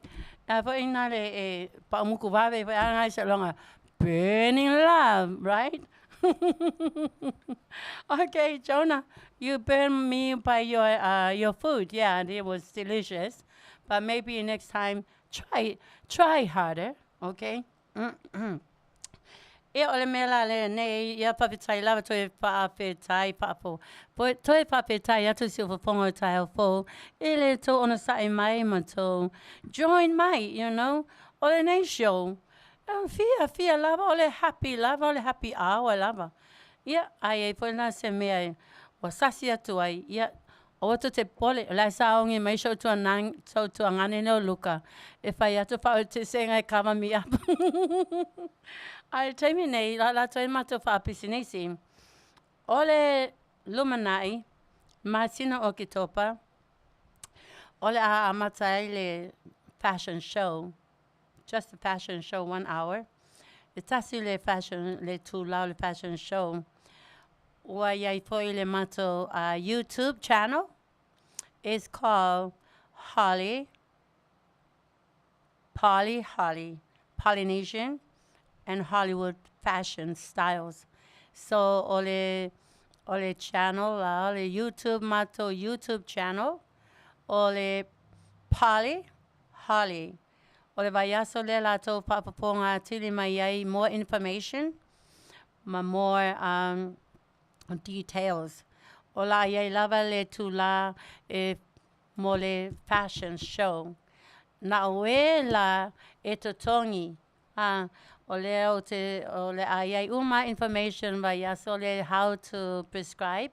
Ai ta la na le kasi lava le kala le e mai so swani mai si ma to le tio e po inale push abai mato letio mato si ufaponga tai au fo I function pa wale ya se mato wisi function yene se fasi tupe build up ai le tato letio le tato malava Afiafi au ona toi mato ya so ta itasi au ato finangalo to pa iam to mamalu o le la eta la lava chai le mata na oe la totongi le tala na oe lava ole amafai ona mata le fashion show lea. Okay, ole mai aso la lea ola tu umaya information man link ole face YouTube channel is called Holly Fashion YouTube channel, okay? O mato umalava Sarmy wow, yeah, me se foi le mato pule. Yeah. Ole litione wa yale lato Holly fashion. Ole address. Ole la ufaloloa. La ufaloloa te lea le faloloa. Olo yai le section na la faye malava ya display o poletasi po Hollywood fashion lento sila mai ai. I masina umai watea ole aabe umai display ola alwatu fo ila display ya iluna ole video ile YouTube ya auto mata le yai ma fai mela i auto oka ole size ma fai mai poito oka ole color wa o materials ye fa yatuai ai pule lava o ile color lo material desire oi fa ya lo pure tasi polo fashion o announcement la lena ile pisinisi I also ole vaya solea ole o tala no atua ia tato malava ai me se lava tato ia inei I Amerika o Manu'atele loa the protocols o Australia, Samoa, New Zealand. Ola o paasoi na toa ia te tātou Samoa uma I le whainga o le pisinisi lea o le room and board. E mawhai foi e o tō ia I nei Amerika. Ona a mata se tō pisinisi o le tau o le room and board. O le vaiaso la lea la a share toi umai au ia information ia mo o tō a inga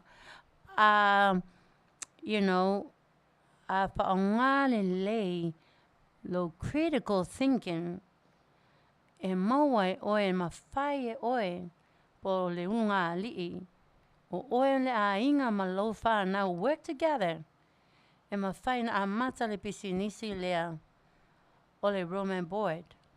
O le room and board po le board and care. O majority of people olo operating ia pisinisi nei Amerika o le au Filipino. Po fea lava o pale mai nei California e te alu iai. E te vaaya le toa tele majority o fo mai, teina fo mai social workers o Filipino. O la tō ia matawhai oi profession I oi la tō tunuu. They're very professional people. Why particular lama special ai la tō kolisi oi la tō tunuu. Ia o mai lo I nei whailei sene, suelei sene. Ia mela whawhitai ia lea tua. Wa maua e au le pisinisi lea. And guess who I got it from, the idea? Ole tamaloa Filipino. Ole tamaloa sa o rent hai. Now rent la ia, ua maliu nei la chau tō lua a, ua na o nei la.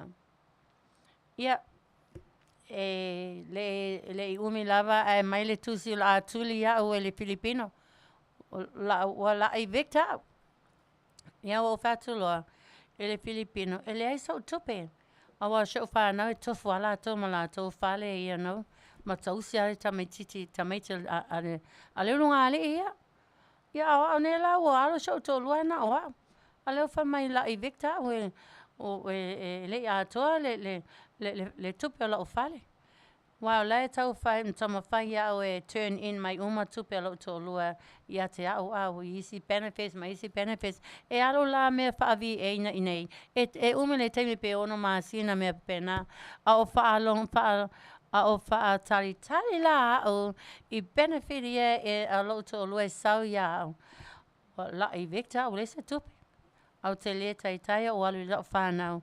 E mai la tō tupe because they're supposed to ask me, not mommy asking them.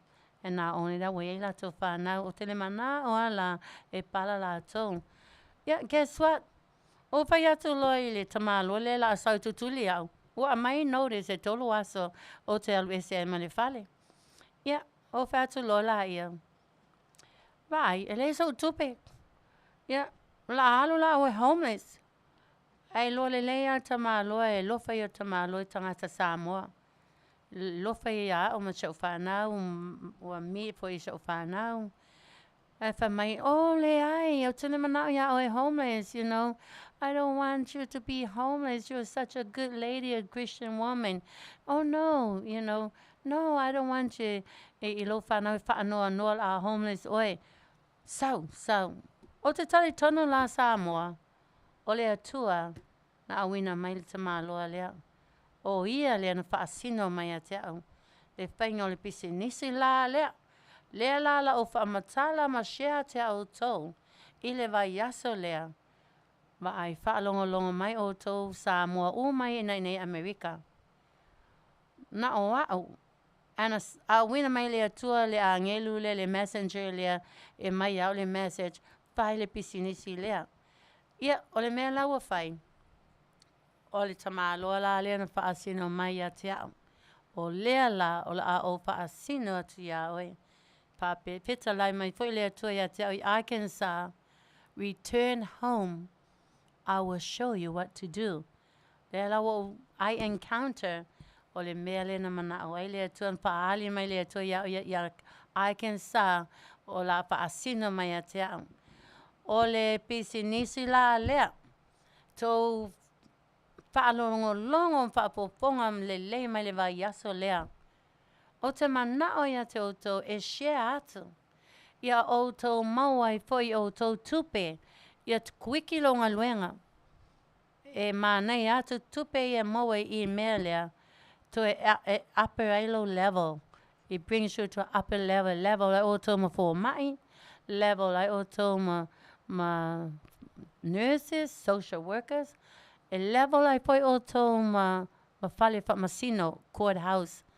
Wa vea nei la o le DPOA, Durable Power of Attorney. O a o lau le lo ia. A tangata uma nei. O ai lai dio mao. O lo ia uma lai po judges uma lai. Wa lau I loa lava o e judges uma. Lo unga luenga whai totona mato. mātou community i Orange County po Los Angeles. So ole vai aso la lea. Ole a o share tua ia te o tau uma lava. Ai mana o lava ai la longa ina o oe e mawhaire pisinisi lea. Oe maluto o lua malo whanau. Ia whai la i pisinisi. Ma le alo mai tatalo ma le whaatua tua i le atua. Awa o ia e tatalana, tatalaina whai tutua. Whapena mea na o tatalo ma le tangi whaatau anau atu i le atua. Pe soso ane mai. Wa walu nei shau te olua ana o au o te le mana o he pala shau whanau la wa ana lato a ingam tamaiti. A whapea la mawhai au na o au tina. Single woman. E mawhai po e oe single lady lea a whapea ola oe le welfare. That's okay. O mo le food stamp, that's okay. Alo e whai pisinisi lea. Ia a lela a tau atu mai aso lea. If I can do it, you can too. Okay, apa peole a inga tasi, you could too. E mawhai le a inga. A mawhai e au to tasi. Mawhai po ilo a inga. Mawhai langa o te taritonu e te taritonu. Te whaatua tua. You believe, you put all your trust and you have all faith in our God. For he is the door. Mai whaalinga. O wa'o whawheta lai me lea tua o wa'o le whaitotoa o whaitotoa. And I am the door of all doors, and no one can close the door when I open to you. And when I close the door on someone, no one can open. And when I open doors to you, no one can close.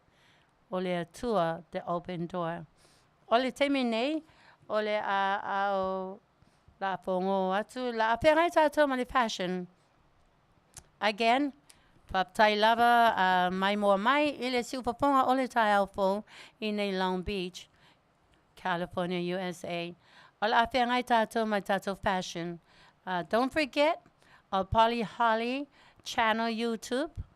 I will give you all the link and all the information next week. And don't forget to join us. Have as many family relatives who join me next week, and I will share to you the inheritance through this business room and board. Yep, ola pia ngai lo tātou se whamolmole lava pule, se tā mai tātou pese se tova ai le department lea, la alo tātou fashion.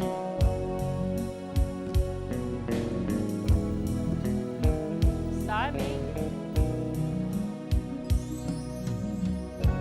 No fo ita totasi ma ova atali uta alingo le po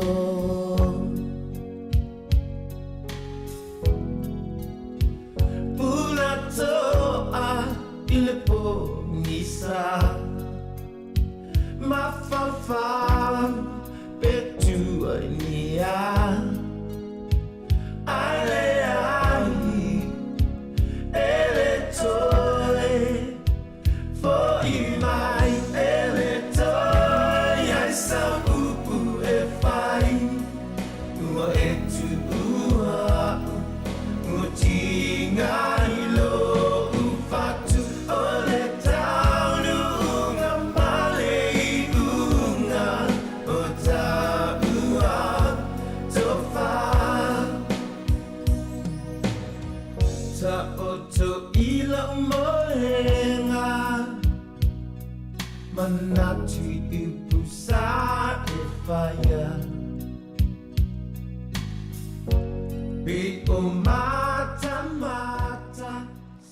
Welcome back to the Fonga Otai Alfo here in Long Beach, California, USA. Ole temi nei ole a whengaia I lo tātou ma le fashion. The fashion ale Holly, Polly, Holly. Ole a turn le ole tātou mic I le sunga nei, sunga fashion, Polly, Holly fashion. The designer, hey! Hey guys, how are you? Welcome to SOT Radio Samoa. Yeah, Sarmy, thank you very much. Good evening, and I'd like to introduce you, say hi to everyone. I'd like to everyone to say hi to Sarmy, and this is Sarmy Reyes. He's my professional fashion designer. Okay, we are gonna start now with our first fashion, right? You Okay, have guys. something to say? Welcome to come to my fashion segment, and so we bring you the latest sort of fashion like every Wednesday. So we're gonna start with the first look Crystal is wearing tonight. I hope you like it, and we would like to hear your comments and everything about you, if you like it or hate it. All right. No, don't say that. Say you. Talk loud, please. Okay, move this over there.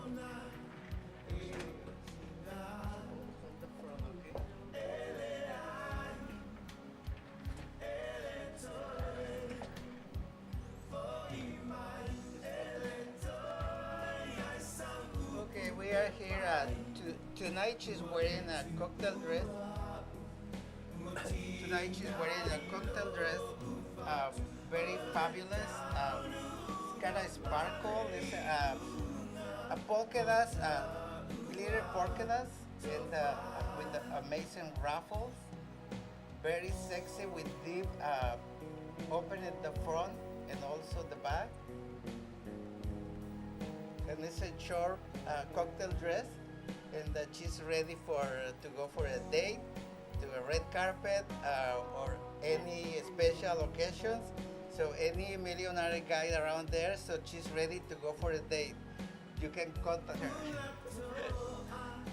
Very sexy bags, and both sides there a deep opening, and just like the way she likes. And we're matching also the cute fascinator. She looks very elegant, very glamorous, and everything. And this is short. She's very happy to show her sexy legs. She's like a Tina Turner. She has a very sexy legs and beautiful. And the ruffles, they're amazing. So she likes to show her back. So she looks very sexy, and so she likes to play around with the dress, with the ruffles, and so she can make like different looks. And the fact that it's short and very elegant on top, so she's fascinated with the dress. What do you think? How do you feel, Crystal? How would you love it? I feel very happy, beyond measure. It's my happiness greatly for all these things. All the fashion, the style that you've been making each week is amazing, and very stunning. Like all these people commented, they're stunning looking, beautiful looking fashions. When the fashion is beautiful, it makes a person beautiful. So. I can be the ugliest woman on earth, but when I wear your fashion, it is really make a big difference and make a big change in looks. So let me say in Samoan. Ole ofu nei na pai Sarmy le nei vai aso. Ole ofu le fa mai Sarmy fa o fai atu ya Sarmy. Ole ala le sarngai ofu. How are you going to explain the model, the fashion? Mai mea Sarmy, ole ofu mai Sarmy, ole ofu lea Crystal. E totala e open tour. Very sexy in the back, just like the way she likes it. Ole ofu foi lea fa mai ole style lea fai FAAPITOA o mo oi Crystal. Ele ngata open tour. I open foi luma. Ele open like if I to susu, I open a saule, a open lelo open alu lalo le mangava okay ke ilawo walialia kuwa ka susu ale open lea pe ofo j lo o fatula ya fa fela le luma le ofu le pa mai ole style nga oi ya e tofu lava tama ita ai movie star mala to style. O oela, o le movie star, o le celebrity a Samoa, I a tātou nei, le la whai au lo style o le style la oe, e open the tour. Toi open po I a luma. O luma la, tele mana ai open atu. Ai open e ma'a luma I sau I lunga I aru lalo. So a ofu lava la e au pia uaru mo I lava le pātiki. Ia ki kilo mai J-Lo, ki kilo mai au vaianga umalai o oifele isi o kaka, ki kilo mai o whainga Samoa. Whapea pārangi ma kenge Amerika ma maronga o la ko e loa whai fashion.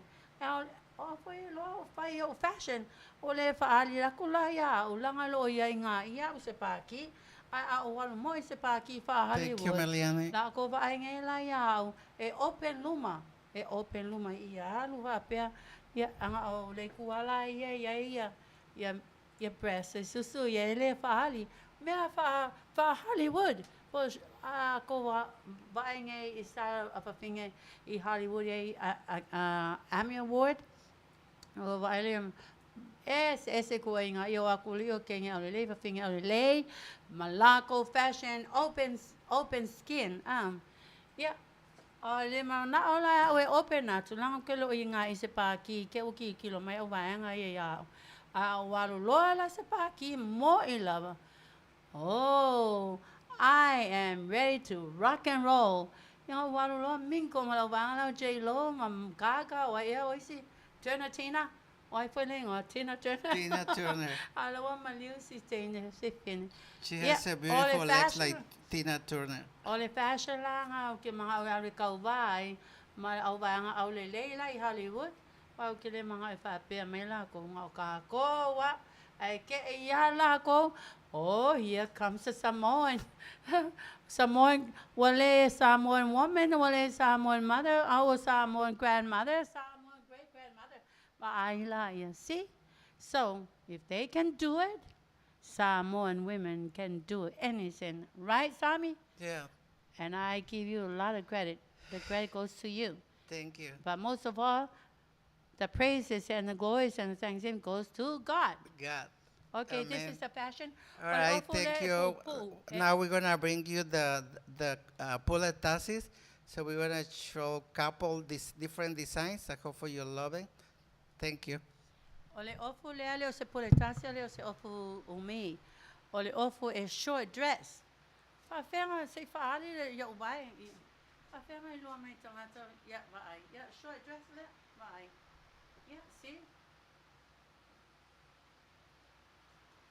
Yeah. Mana ya vai mai. E fa pela le ofu la ofu ai pe wa pa ki Hollywood. E leo se ofu umi. Kau lama ya se aso ke ofu short dress ai. Okay, so follow me. Ela wale fai tato poletasi. Se tama lava se pese mo si au ainga omal au Tahiti. All over. This is your song. I said wale suila ofu.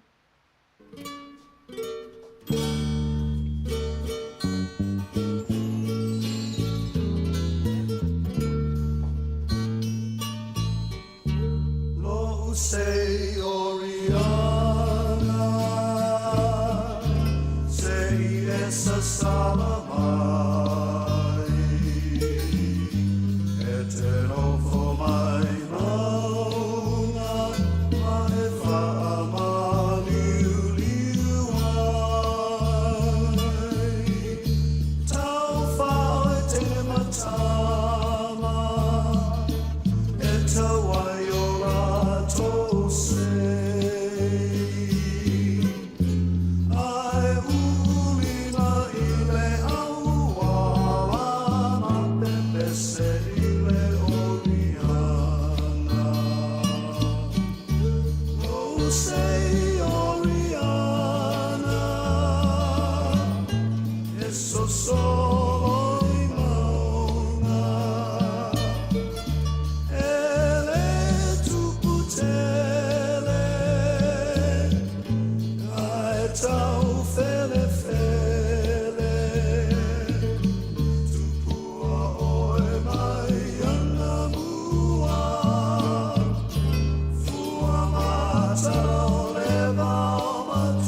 guys, we are back.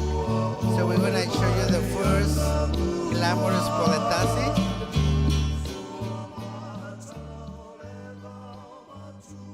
It's like a mint blue color. It's all sequence from head to toe. Very glamorous with a beautiful bell sleeves on both sides.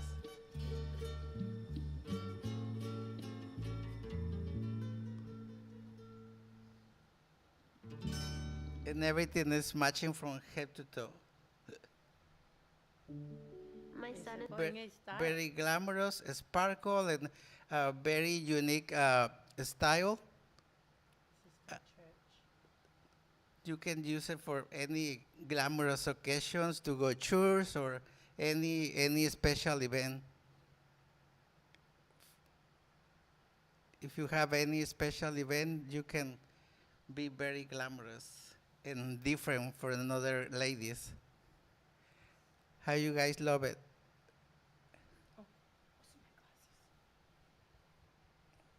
My glasses.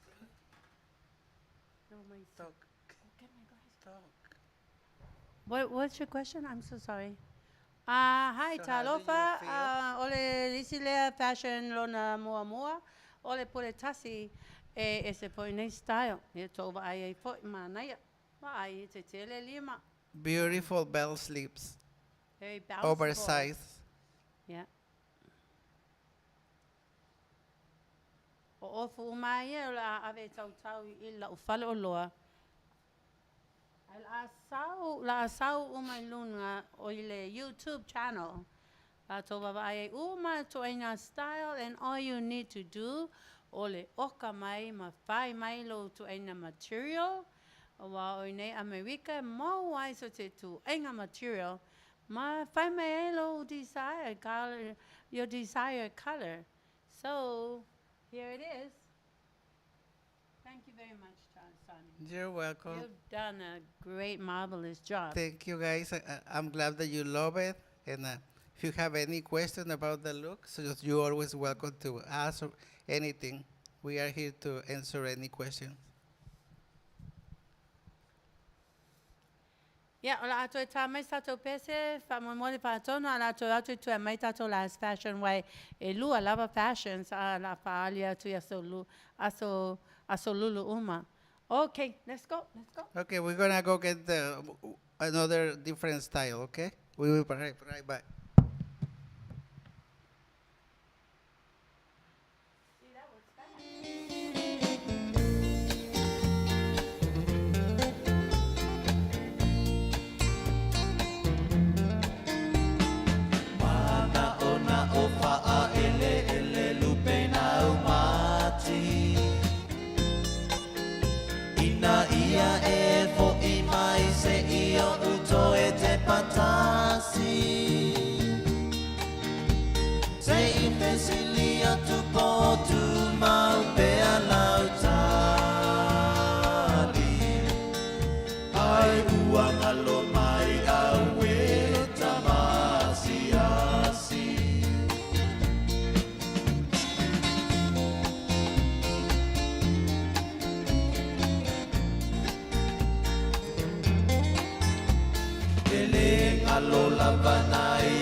Lata ona e alumalanga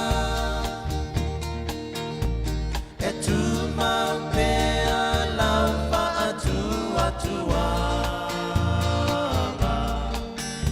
ole ale ngalo mai I ta ilo ruanganga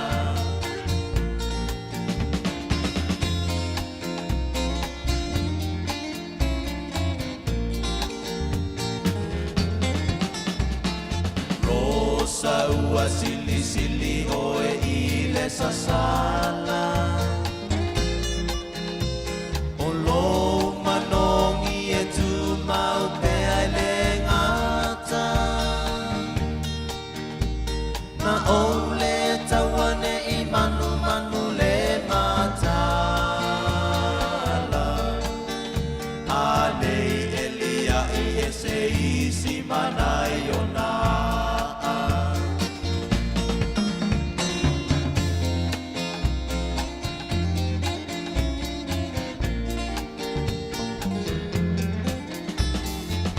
solo mafau e tau fuafua. La wami o mea tala noa na o taua. Fau tua i taimi o e vai vaga. Manatu ia tatau whai malama lama.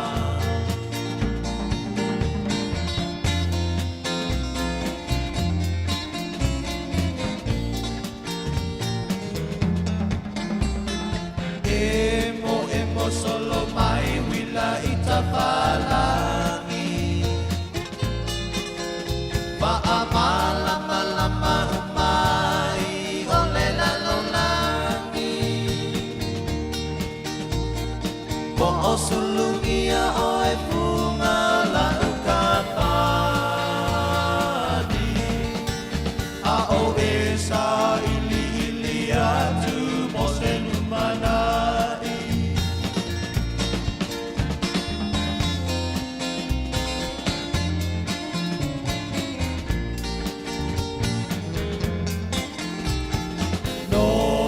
No pea i tamalele mautonu. Le ai o se tali oka se faale tonu. Pea po ina loi matana malingi faavai. Se etia i te ile ngalu na faafua mai.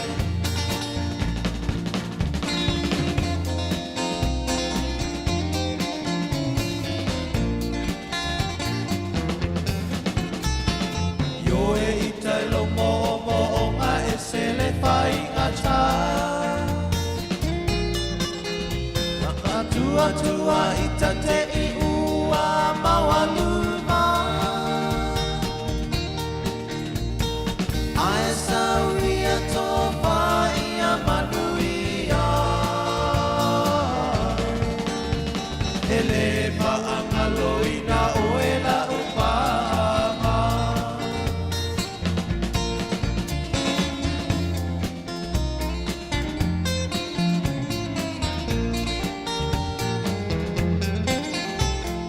Yo e ita lo mo nga e se le fai ngata. Tua ita te i ua mawaluma.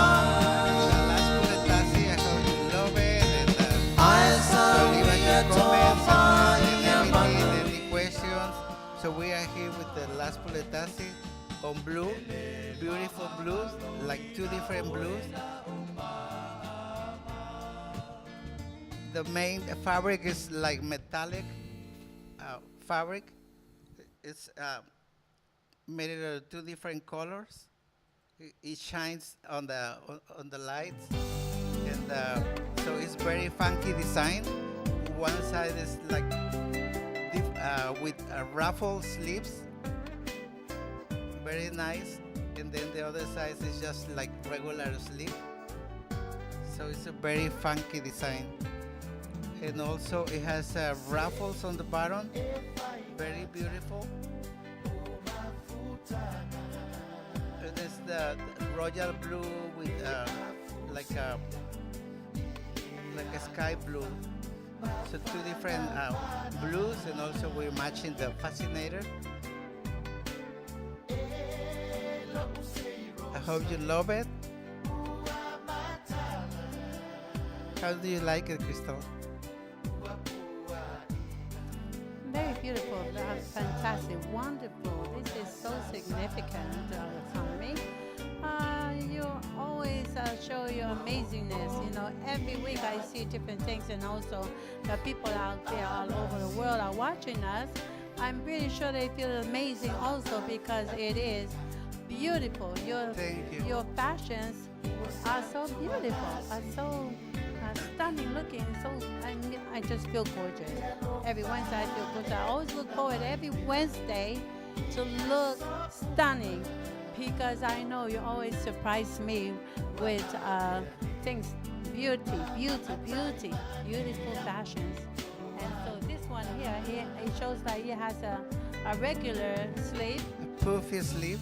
poofy regular sleeve. And the other side is made it a ruffle, like 3 different layers of ruffles.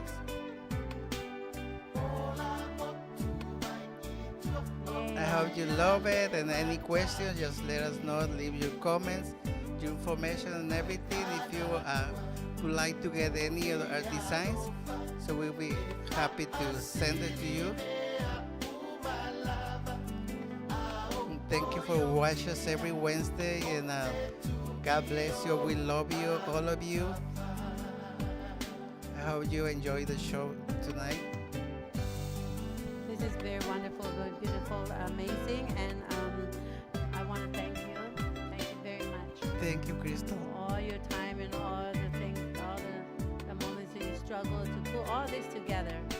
So watch us for, watch our Polly Holly fashion to our YouTube channel next month of October. And like I said, I will share with you all the information, the links, and how to subscribe, all right? So, ole te mila nei, ole a whai atu ai se ma, siva. Se sa mai lava se pese, pa mole, ai whawhetai means thank you.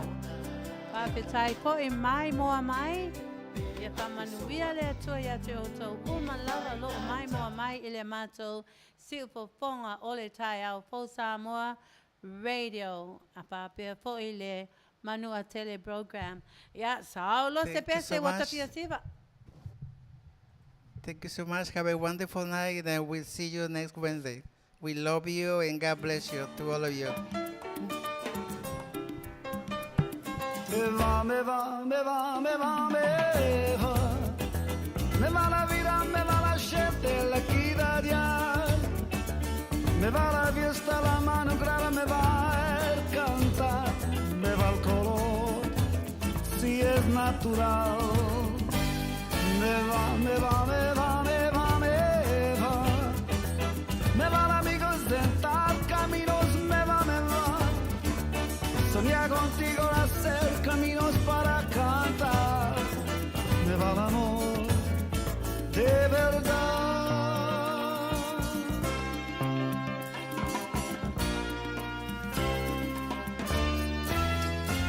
My friends, let me sing. We can hear the music play. Dance with me, and once again, oh my love, be my friend.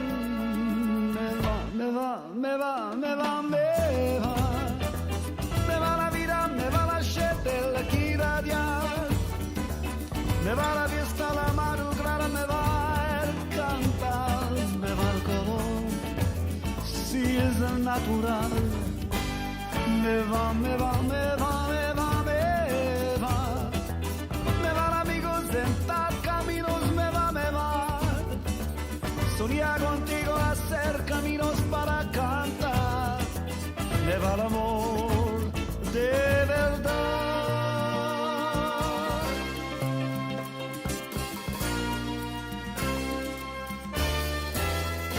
Everywhere, every way, we can hear the music play. Dance with me, and once again, oh my love, be my friend.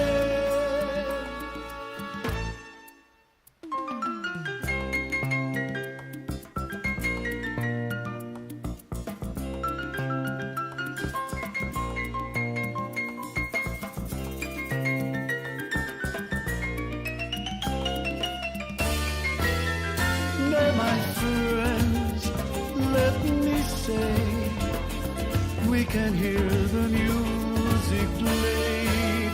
Dance with me, and once again, know my love, be my friend. Me va.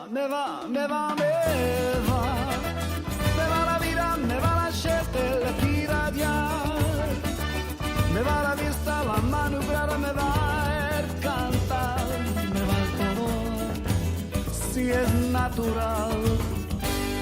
Me va, me va, me va, me va, me van amigos sentar caminos, me va, soñar contigo hacer caminos para cantar, me va dolor de verdad, me va, me va, me va, me va, me va la vida, me va la gente, la guiralla, me va la vista, la madrugada, me va. Thank you, Ray.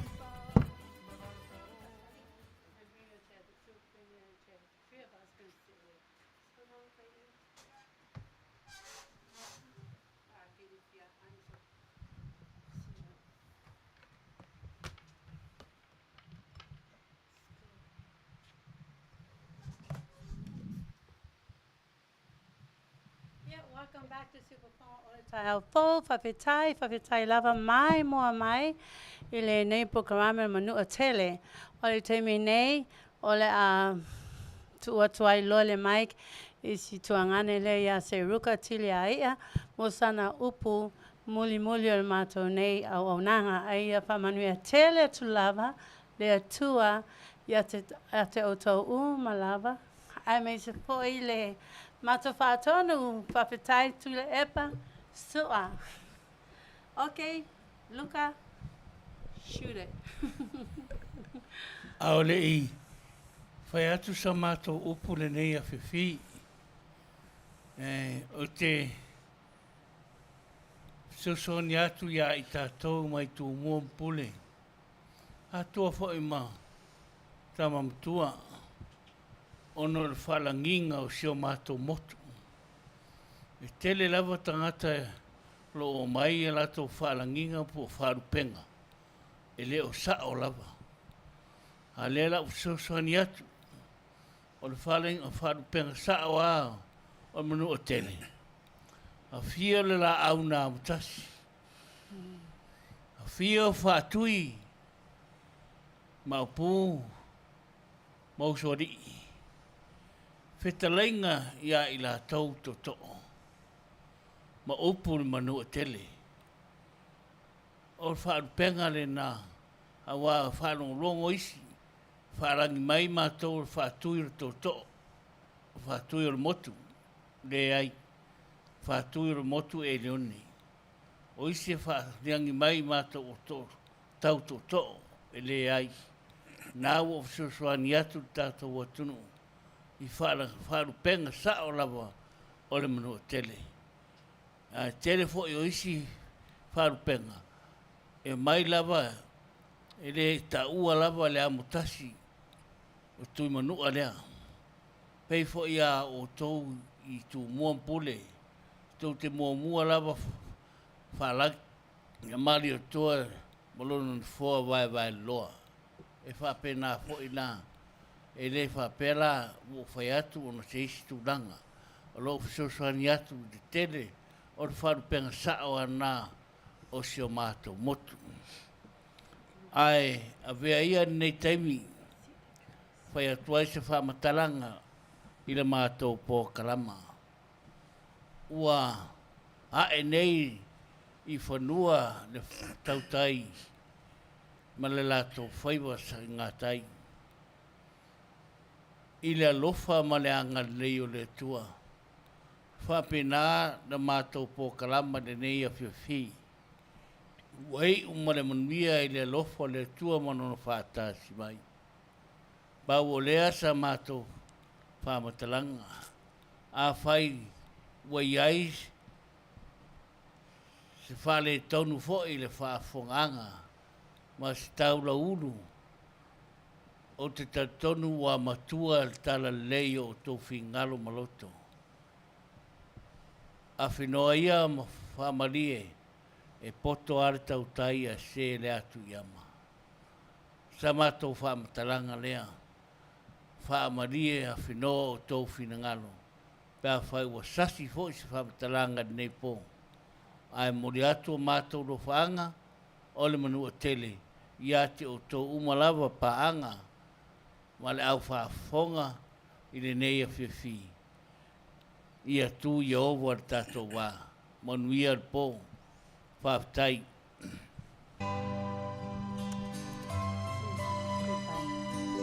Have a good night, guys. God bless you to all of you. Lo sei e lo pale au roi le mata ua safali loe o le upu ua tonu i lo toi o le womoni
Mai Asoau